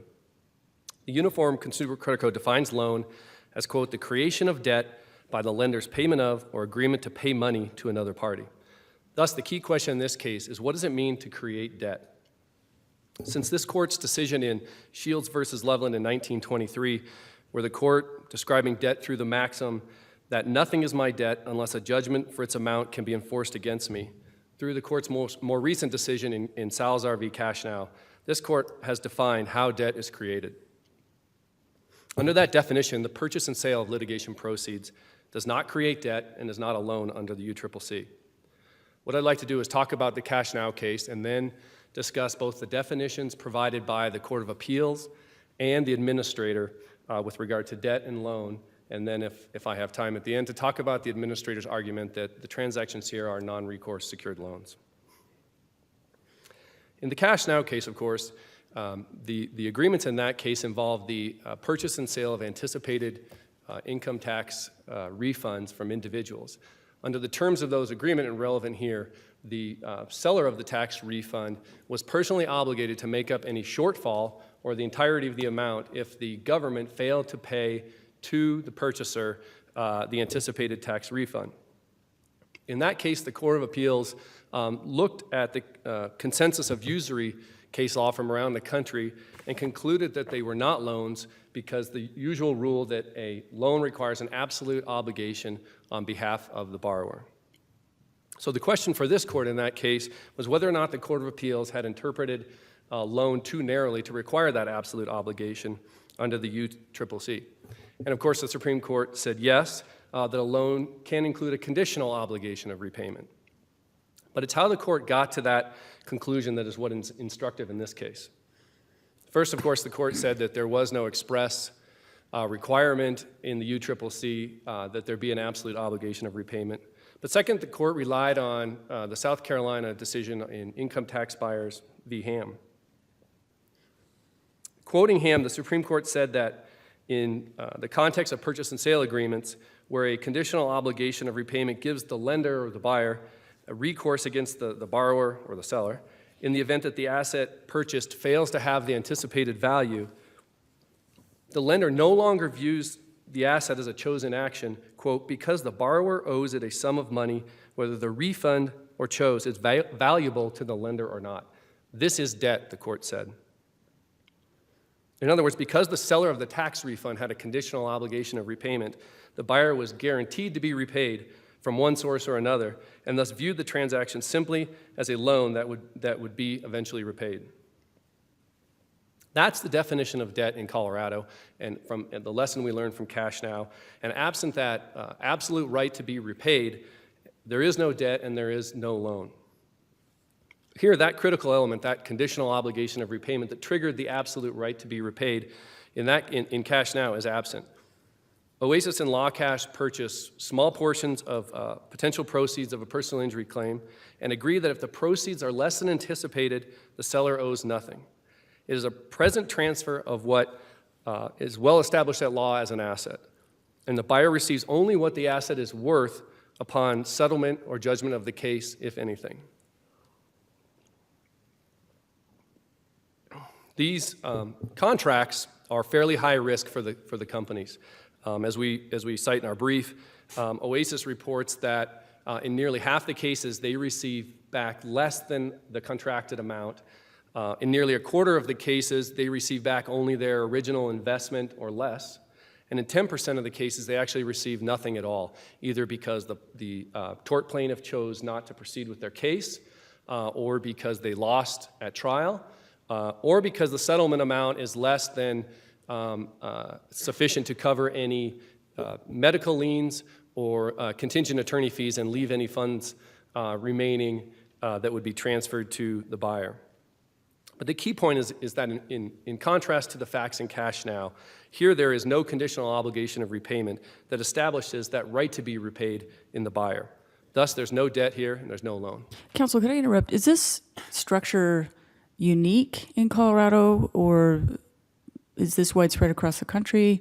I'm curious with respect to the no obligation on behalf of the seller, as you describe it, to repay any of the money loaned to that seller.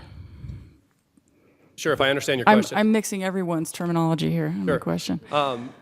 Yes, I think there is an industry that's been around for quite some time. Both these companies have been doing business in Colorado for more than 10 years. All I might add, without a single complaint to the Attorney General's office that I'm aware of. So yes, that's traditionally the way the transactions are structured. It's a purchase of an asset. I think it's, as I said, it's well established that these claims, or excuse me, these proceeds are assets. And they purchase them with no recourse to the seller, so that that person can gain immediate funds. They're typically small amounts. In the case of my clients, they're generally, I think as we cite in our brief, they average $1,500. They're used for household needs. Importantly, they're not used to fund litigation. There is another industry that does that, but the funds are not paid to the attorneys or used for the cost of litigation. Right, and I guess I was just asking if there are other companies that structure their transactions more along the line of the cash now arrangement as opposed to this arrangement. I'm not aware of any. Okay, so typically this is an industry standard then? Absolutely. Okay, thank you. As far as I'm aware.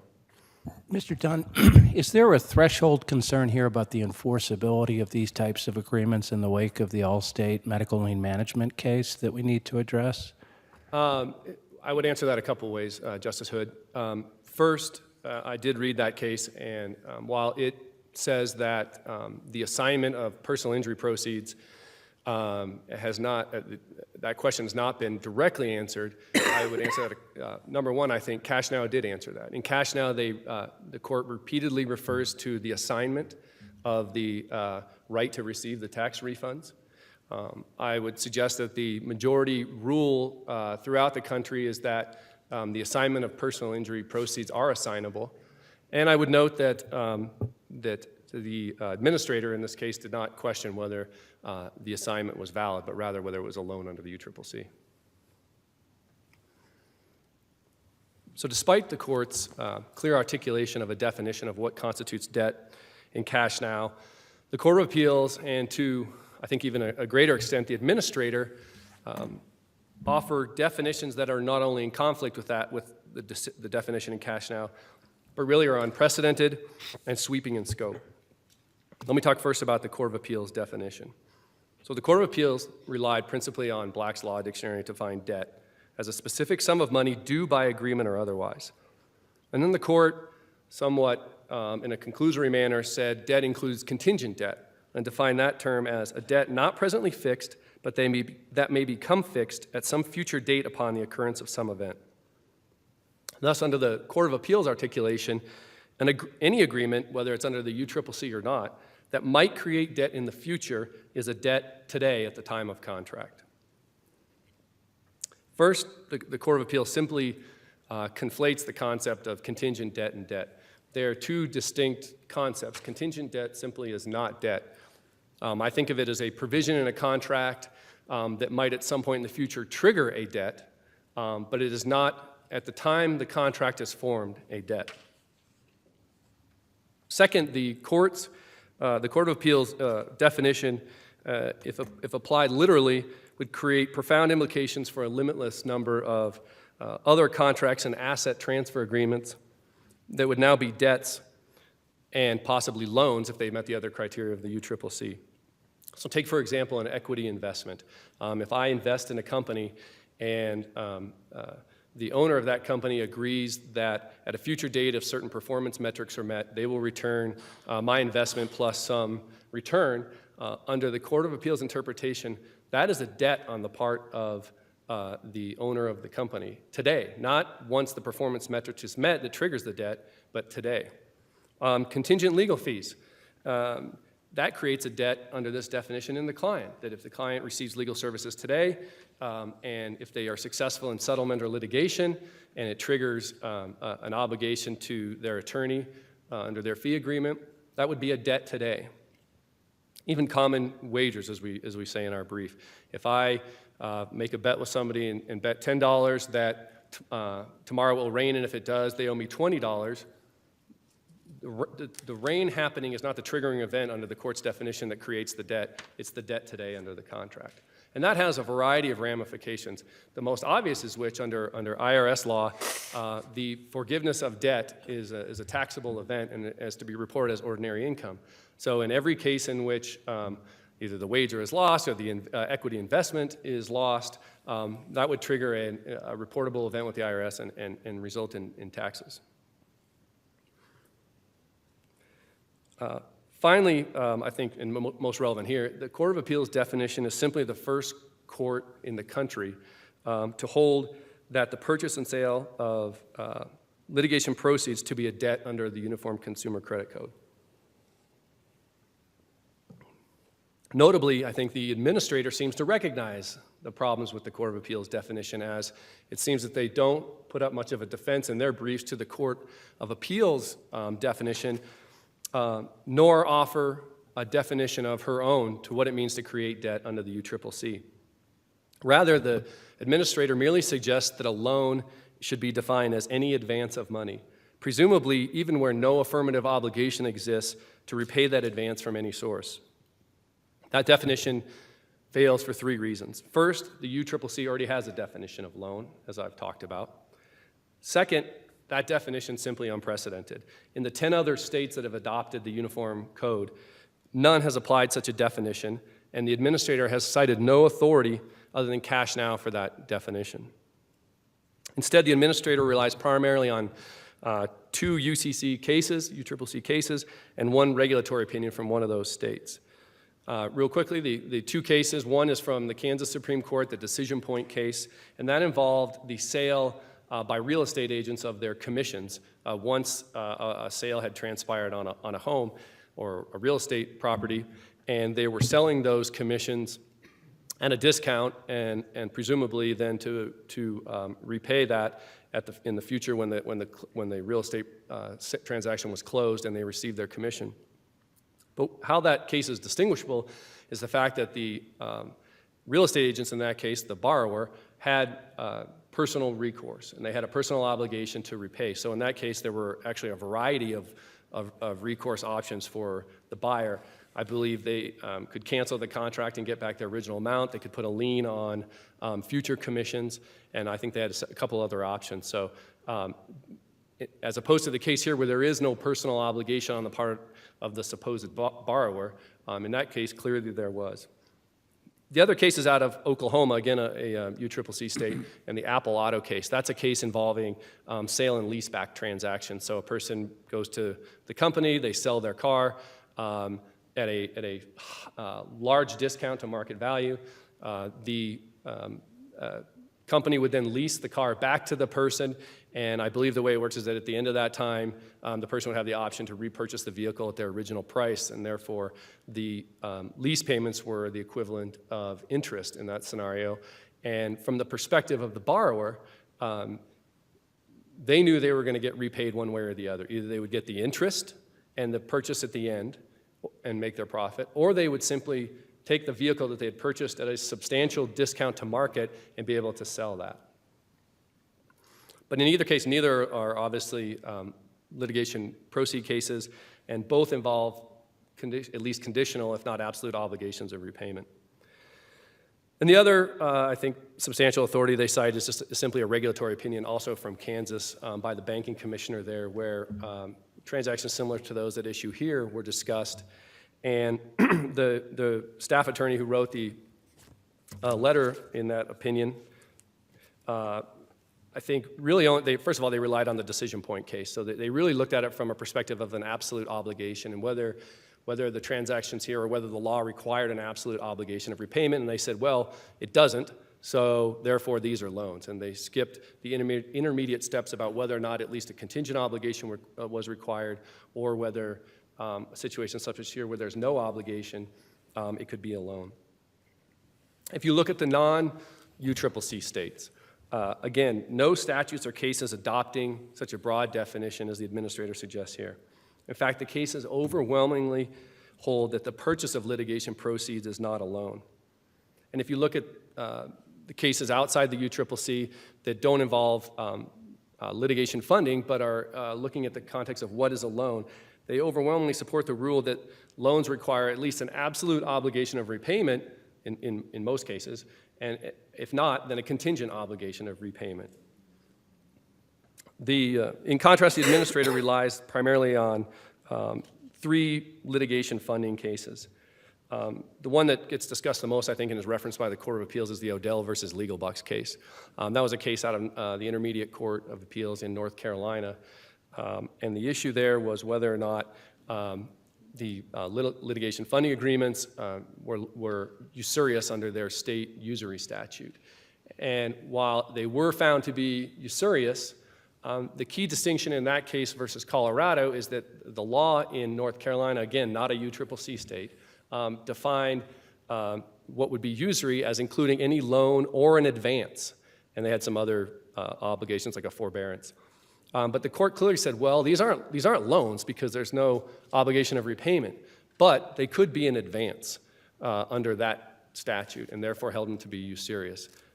Different than what the UCCC requires here.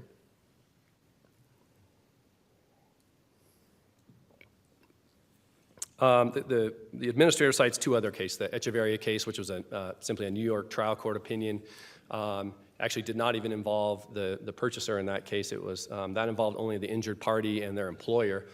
And that was an opinion where the trial court took it upon itself to opine on what he thought of these transactions.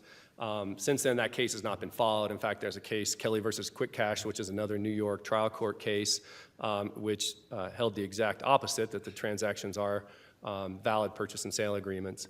And I think to put a finer point on it, there has been no prohibition as a result of the Echeverria case in New York on any of these kind of transactions. And lastly, the administrator cites the Ransman case, which is an Ohio intermediate appellate decision. That case was actually reversed by the Ohio State Supreme Court on other grounds. Mr. Dunn, can I interrupt you there? Sure. Good morning. Let me kind of cut to the chase of where I have an issue. Your argument is that this is an investment and not a loan, correct? Yes, it's a purchase and sale that arguably the purchaser views as an investment. If it's, so I guess backing up a little bit, then if it's not a loan, then what is it? Is it an investment or what is it? Sure, it's an investment and it's a purchase. It's a purchase of an asset. Okay, so most times when you have an investment in a business, you get money based on what the people earn. So if the company makes 10%, then you get 10% return on your investment, correct? Yes? That's one description of investment, sure. The issue that I have in this case, with that background, is that the multiplier in this is time, not how the person does. And so that seems to me to be more of a loan than it does an investment. Can you comment on that? Sure, so I'll answer that 2 ways. First, I think, and your comment made me think of one of the amicus briefs where they talk about that investments are typically investments in the efforts of others. That's not incorrect, but it's simply too narrow. I'll give you an example of shorting a stock. I might short a stock because I think the company is going to not do well and it's going to fail, and I make money off that. No one would question whether that's an investment. Second, I would say that with regard to the time factor, my understanding of venture capital and equity investments is that often they are tied to time. So someone might say, I'll invest in your company, and if it takes a year for you to sell your company, then I want 10% return. If it takes 2 years, I want 20% or whatever. And that time, all that does is really recognize opportunity cost. It recognizes risk, and it reflects the time value of money. It's just another way of valuing those aspects of the agreement. But in the example that you gave, that interest rate remains the same, basically. You said 1 year, 10%, 2 years, 20%. But in this case, it increases the longer, the interest rate increases the longer that they have the money, correct? It's an acceleration. Well, first, I would not describe it as an interest rate because it is a purchase. But again, the example I use, I would say the interest rate does not stay the same. So you might say, look, I get 10% of your company if you sell it in the first year. If you sell it in 5 years, I get 40%. So those are different rates of return on the investment, and that happens very regularly, I think, in the equity and venture capital world. All right, thank you, Mr. Dunn. Like the Court of Appeals definition of debt, the administrator's definition of loan, I think, will snare a limitless number of other transactions. I talked about the contingent legal fees and equity investments. But with regard to the definition of loan, I think there's some other statutory transactions that will also be encompassed by the definition of loan, and those were talked about in the medical lien management case specifically. So contracts to sell viaticals, insurance proceeds, structured settlements, medical malpractice settlements, and lottery annuities. Those are all contracts and transactions that are authorized by statute that are not loans, or presumably not loans, because they're not governed by the administrator, but that would be under this definition of loan as an advance of money, right? So if I do take the lottery example, if I win the lottery and in its annuity payment over 20 years, I might sell that annuity stream to someone in return for a present payment. That's regulated by statute, and you have to go to court, as you all know from your recent decision, and have that approved. But there is no statutory guidelines on disclosures or rate caps or anything like that. Arguably, under the administrator's definition, all those types of transactions would now be loans. And if they're loans, then of course, and they qualify for the UCCC if they're for personal, family, or household use and are less than $75,000, then they're subject to the UCCC, and they're subject to all the requirements, and the purchaser of those assets have to be licensed under state law and subject to regulation by the administrator. And what's most ironic about that outcome is that one of the fundamental aspects of what distinguishes loans from investments often is risk.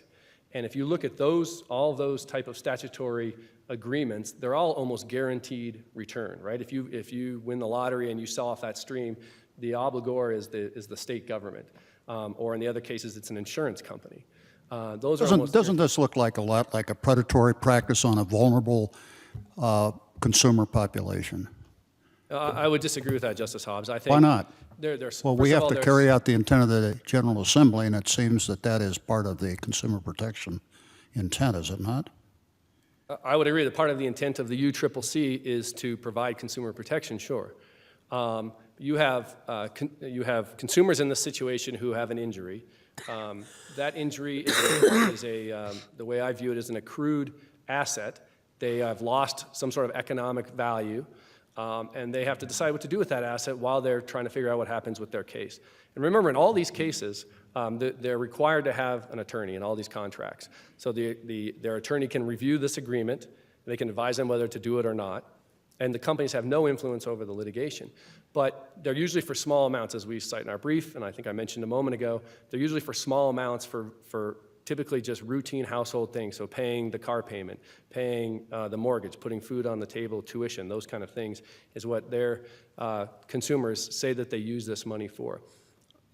Someone raised a good point to me the other day that I think put a finer point on that. One of the options someone always have, I'm not a personal injury lawyer, but as I understand it, they always have an option to accept a initial low offer from the insurance company. And presumably, when they enter into these transactions, they're choosing not to do that because they think that's the smart economic decision. Rather than accept a low-ball offer today, I can make sure I get my rent paid and my car payment made, and that will allow me time to pursue a higher settlement or a full litigation of my case. So I would argue that, that the consumers benefit from these. Let me turn quickly to the argument of the administrators that these are simply non-recourse secured loans like pawns. They spend a lot of time in their brief arguing that it's analogous to a pawn. So what is a pawn? A pawn is a transaction where an individual goes into the pawn shop, say they have a watch that's valued at $1,000, and they want to pawn that. So they will enter into a contract with the pawnbroker. They will receive, say, a fraction of that amount. These contracts are typically structured so that the amount they receive is no more than probably a third of the value of the product. Say in this case, $300 for their $1,000 watch. The way the contract works is they have the right to either cancel that contract at a premium, so say in this case $500 within 30 days, or the right to just simply, they structure it as a repurchase back of their own watch at $500. So the pawnbroker in that case would make $200. But the reason pawns are distinct from the transactions here, of course, is that from the perspective of the borrower, or excuse me, the lender or the purchaser, they have an absolute right to be repaid in the pawn context. Either the owner of the watch is going to cancel or the contract at a higher price, or repurchase the watch at a higher price, and the pawnbroker makes his $200. Or if they decide not to exercise that option, then of course the pawnbroker has the watch and can sell it at $1,000. And the courts in reviewing pawn cases have actually described that disparity between the incentive to repurchase it at a lower price than its market value as such a strong incentive that it really constitutes an obligation to repay the loan. And of course, in our situation, there's not that case. At the moment of the agreement signed, the asset transfers, and the seller of the asset is out of the picture. With a few minutes left, I'll reserve my time for rebuttal. Thank you.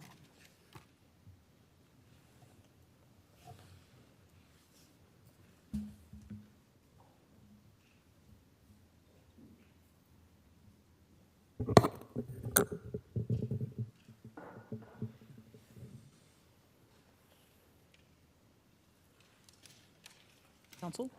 Thank you, Chief Justice. May it please the court.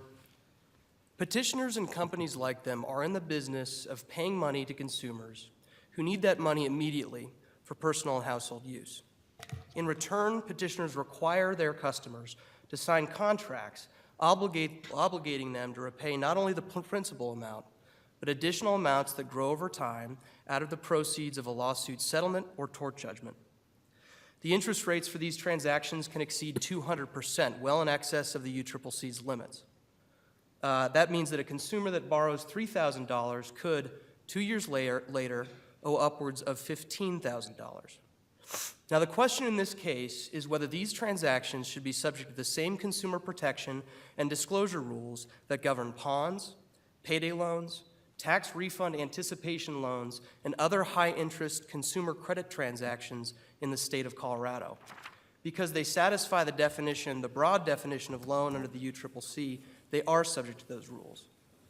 Now, petitioners' position in this case is that they should be exempt from regulation under the UCCC because, in their view, the UCCC categorically excludes loans that include non-recourse features.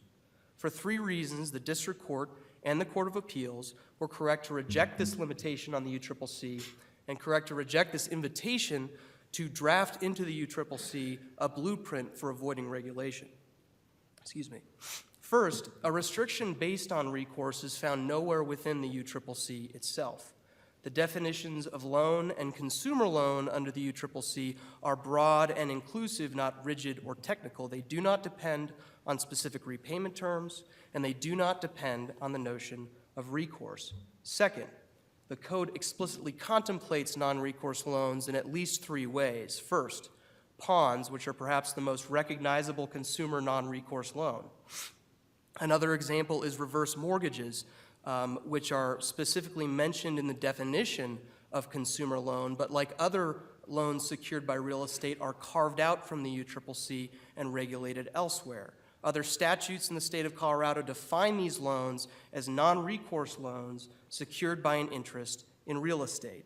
Finally, the code actually prohibits recourse under certain circumstances when it comes to consumer credit sales. So petitioners' assertion in the briefing and below that the UCCC is only triggered when there is some personal repayment obligation on behalf of the borrower is simply incorrect. Third, and perhaps most importantly for the purposes of this case, this court confronted a very similar question in Cash Now in 2001 and said expressly that the definition of debt under the UCCC does not include the requirement of repayment.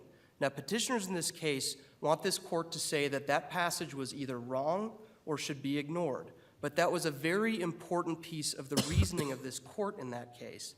For one thing, the fact that the UCCC does not define loan in terms of the requirement of repayment is precisely what distinguishes Colorado's UCCC statute from many other state statutes that define loan more narrowly. Petitioner has cited many cases from jurisdictions such as Michigan, New York, Florida, Texas. All of these jurisdictions more narrowly define loan as requiring an absolute obligation to repay. Colorado does not include that definition. Additionally, this court found persuasive in Cash Now the income tax buyers versus Ham case. In fact, it was the only substantive case that this court relied on for its conclusion. Now, the Ham court actually addressed precisely the argument that's at issue here. The argument was, what happens if a lender removes recourse provisions from its contracts? If it does so, may it escape regulation under the UCCC? Income tax buyers versus Ham is a UCCC case. The court said no, the UCCC can't be read so narrowly, and in fact, to do so, to allow this easy evasion, would, quote, emasculate the regulation of credit under the UCCC. Now, the remand proceedings in Cash Now, in fact, demonstrate precisely that. On remand, Cash Now argued that whether or not it could be subject to penalties for transactions in which recourse existed, it had reformulated its contracts, removed the recourse provisions from them, and argued that it should therefore be exempt from penalties. It argued this to the court in a hearing, and it argued it in briefing, and the hearing transcript for that argument is attached to the motion for partial summary judgment and is in the record. The district court in Colorado said no, that does not allow you to escape the UCCC, and imposed millions of dollars in penalties on that company for all of its contracts, including those that lacked resource. Let me just interject, if I may. You talk about what other states are doing. Kansas, Louisiana, Maryland, Pennsylvania look specifically at this type of arrangement. So I guess I find myself wondering whether this is not something that would be better addressed by the legislature. Can you respond to that concern? Yes, Justice Hood. That argument was precisely made in Cash Now, and this court rejected it. The same argument, the Court of Appeals said, if tax refund anticipation loans, which the plaintiffs in that case called purchases, are to be regulated under the UCCC, the General Assembly should act. The point of the UCCC is that the General Assembly has acted, and it wrote that statute broadly enough to ensure that new consumer products that come into the market and gain prevalence ought to be regulated under the same consumer protection rules as more traditional forms of credit. The whole point is that contracts shouldn't be drafted cleverly to escape regulation under the UCCC. The General Assembly has already made that argument. Now, several states have actually addressed this industry, including UCCC states, and have decided to regulate it differently. That's Maine and Oklahoma, I believe, are two UCCC states that have decided to pass statutes regulating this industry. I think that just goes to illustrate that the UCCC does, in fact, regulate in this area, and in fact, the Maine statute explicitly says these transactions are not loans under the Maine UCCC. So I don't think you can say that these transactions, because not specifically mentioned in the UCCC, require additional legislation. Now, I want to address, I think, what is the crux of petitioner's argument in this case, which is the very same argument that the parties made in the Cash Now case, and that is that this transaction is not a loan, but is instead a sale. Now, first of all, calling something a sale is probably the oldest trick that lenders use to avoid regulation. We saw that in Cash Now. We saw that in the Ham case. We saw that in Apple Auto Cash in Oklahoma, where a lender called a sale leaseback of a car a loan. We saw it in 1835 in the U.S. Supreme Court involving the quote-unquote sale of an annuity, where the court said that clever distinctions and writing a contract so as not to require personal repayment obligation doesn't take it outside of the definition of a loan. The reason that these contracts aren't loans is that the rights of ownership do not change hands. With lawsuit loans, and the agreements, in fact, disclaim this notion, petitioners can't step into the shoes of the plaintiffs in these cases and get their asset from the defendant. The only rights they have are the rights against the tort plaintiff, and that's the same right that any creditor has against a debtor. Pay me my money when my loan comes due. Now, petitioners cited what they called limitless examples of transactions falling under the UCCC that don't belong there. True sales, they're right. True sales don't fall under the UCCC, but true sales involve at least some transfer of ownership. Let me give you an example. The sale of a promissory note. If the new owner of that note takes full rights in the note and can enforce that note as the initial owner did, that is a sale, not a loan. Now, if all that occurs is that a lien is taken on the proceeds of that note, that's a loan, and that's exactly what happens here. A lien is taken on the proceeds of a lawsuit. Sales of structured settlements, Mr. Dunn mentioned this in his opening argument. If you look at the structured settlement statute, it actually contemplates sales. There again, they have to be approved by the court, and numerous other procedural protections have to be satisfied. But if the sale is of the full rights in the structured settlement contract as opposed to a lien against the proceeds, that would be considered a sale. And the distinction is ownership. That does not occur here. The Allstate versus medical lien management case, I think, illustrates precisely this point. And I understand the court did not decide whether the assignment of proceeds in a lawsuit that has yet to arise is or is not valid. I understand the court didn't decide whether personal injury lawsuits may be assigned under state law. But what it did say is that when a lender attempts to take an assignment of proceeds that have yet to arise, that assignment is not valid as against the promisor's obligor, here meaning the tort defendant. All that arises is a promise by the plaintiff to pay money to the lender once that money is obtained through settlement or judgment. So again, this just illustrates that the right that the petitioners have is a right against the tort plaintiff for payment, not a right of ownership in the lawsuit or the lawsuit proceeds. The next argument that I think petitioners make here is that this is not a loan, but is instead an investment. Now, Webster's International Dictionary defines investment, and I think this is a common definition, as the expenditure of money for income or profit. So what that means is that investment involves putting money into a thing or purchasing a thing, expecting that thing to earn money as an income or appreciate over time. So that could be a commodity such as gold. It could be the part ownership in a business that is expected to earn money over time. It could be the purchase of real estate that is either expected to appreciate in value or earn rents over time. That's not how these transactions work. The only thing that grows over time in these transactions is petitioner's debt, and it grows according to the terms of the contract that petitioners write. The asset itself can't grow. Torts are by their nature, tort lawsuits are by their nature backward-looking. They compensate an injured plaintiff for either past or current injury. So there's no way that what petitioners doing are investing in an asset that's expected to grow. That simply ignores the reality of how these transactions work.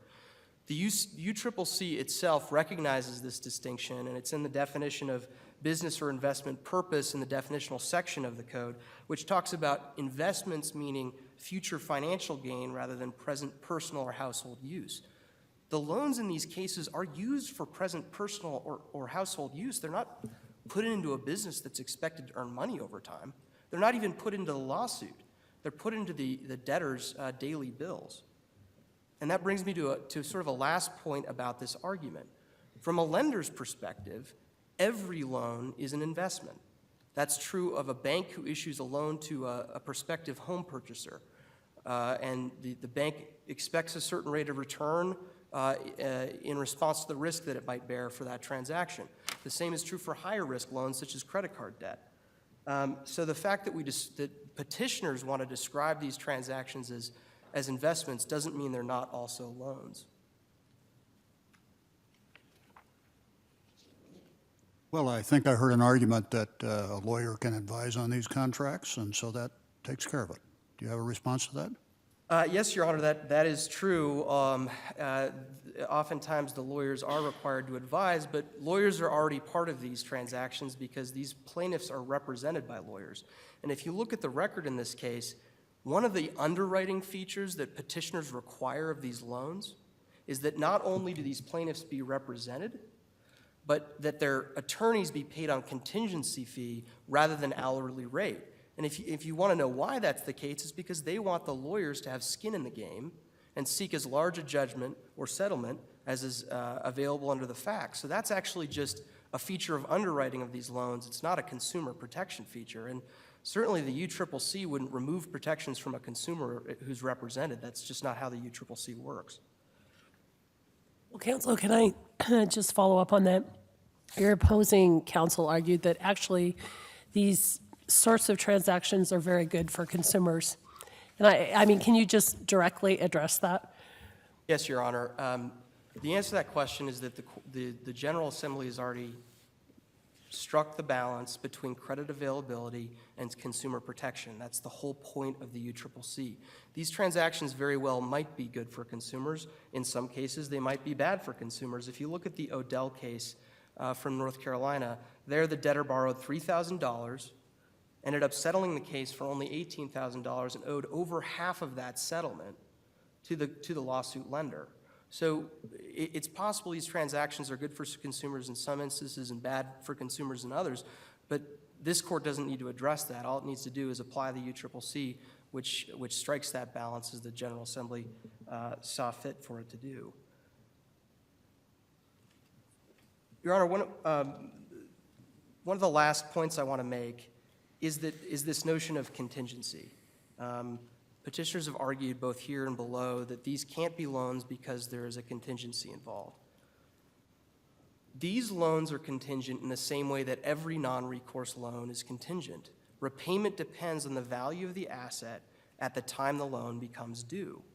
Now that was the decision in the Odell case. That case explicitly addressed this argument about conditional repayment as opposed to absolute repayment and determined that these transactions ought to fall under North Carolina's regulations that govern lenders and other consumer transactions. That point was also addressed in the Knight bankruptcy case, which we cited as supplemental authority recently to the court. The fact that these were contingent contracts didn't mean that they were sales that fell outside the scope of the bankruptcy. They are indeed debts, and that's what the Court of Appeals observed when it cited Blacks that said a debt can be contingent and still be a debt. So the fact that there is some risk of non-payment here, of course, would exist in any non-recourse loan. A reverse mortgage lent into an area like Arizona at the time of the housing crash certainly would be a very high interest, or excuse me, a very high risk loan. That wouldn't somehow transform that transaction into something other than a loan.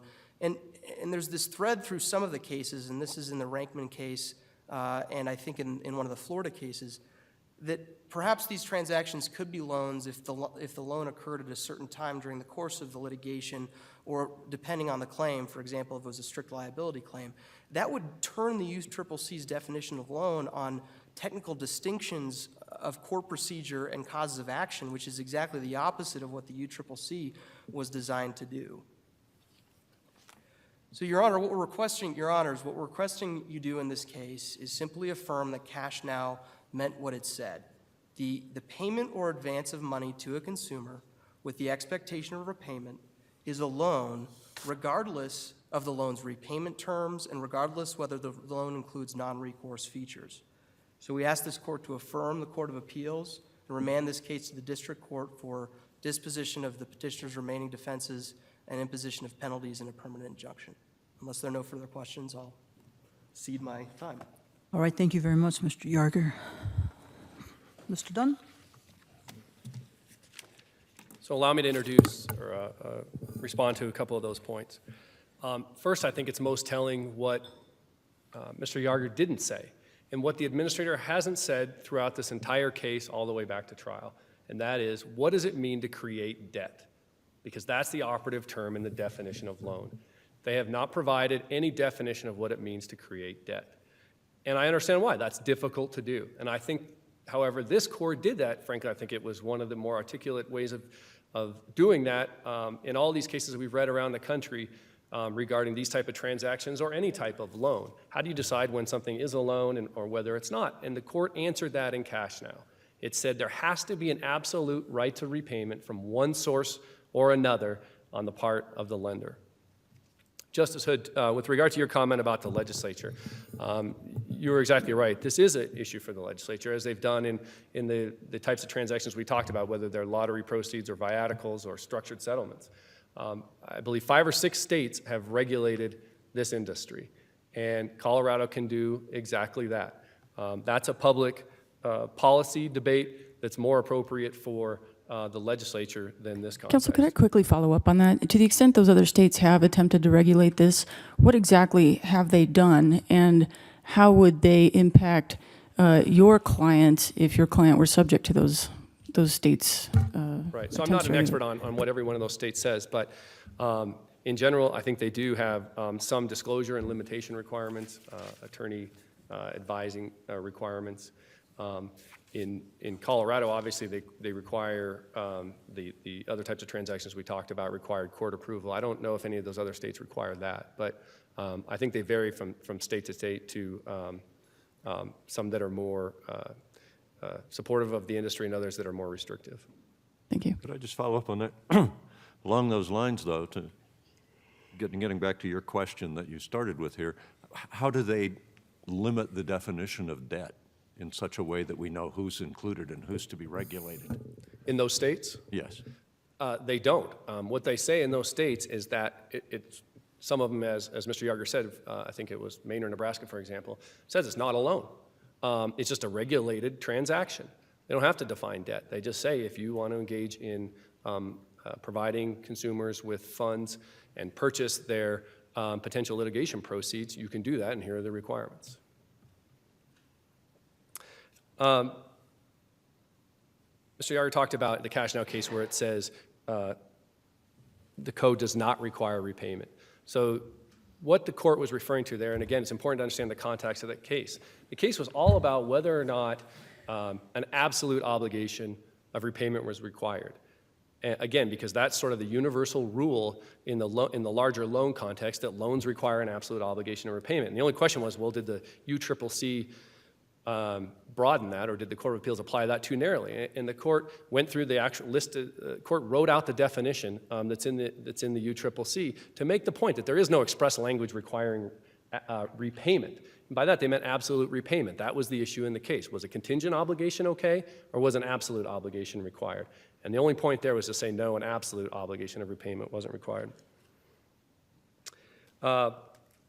Yarger talked about a lien on proceeds.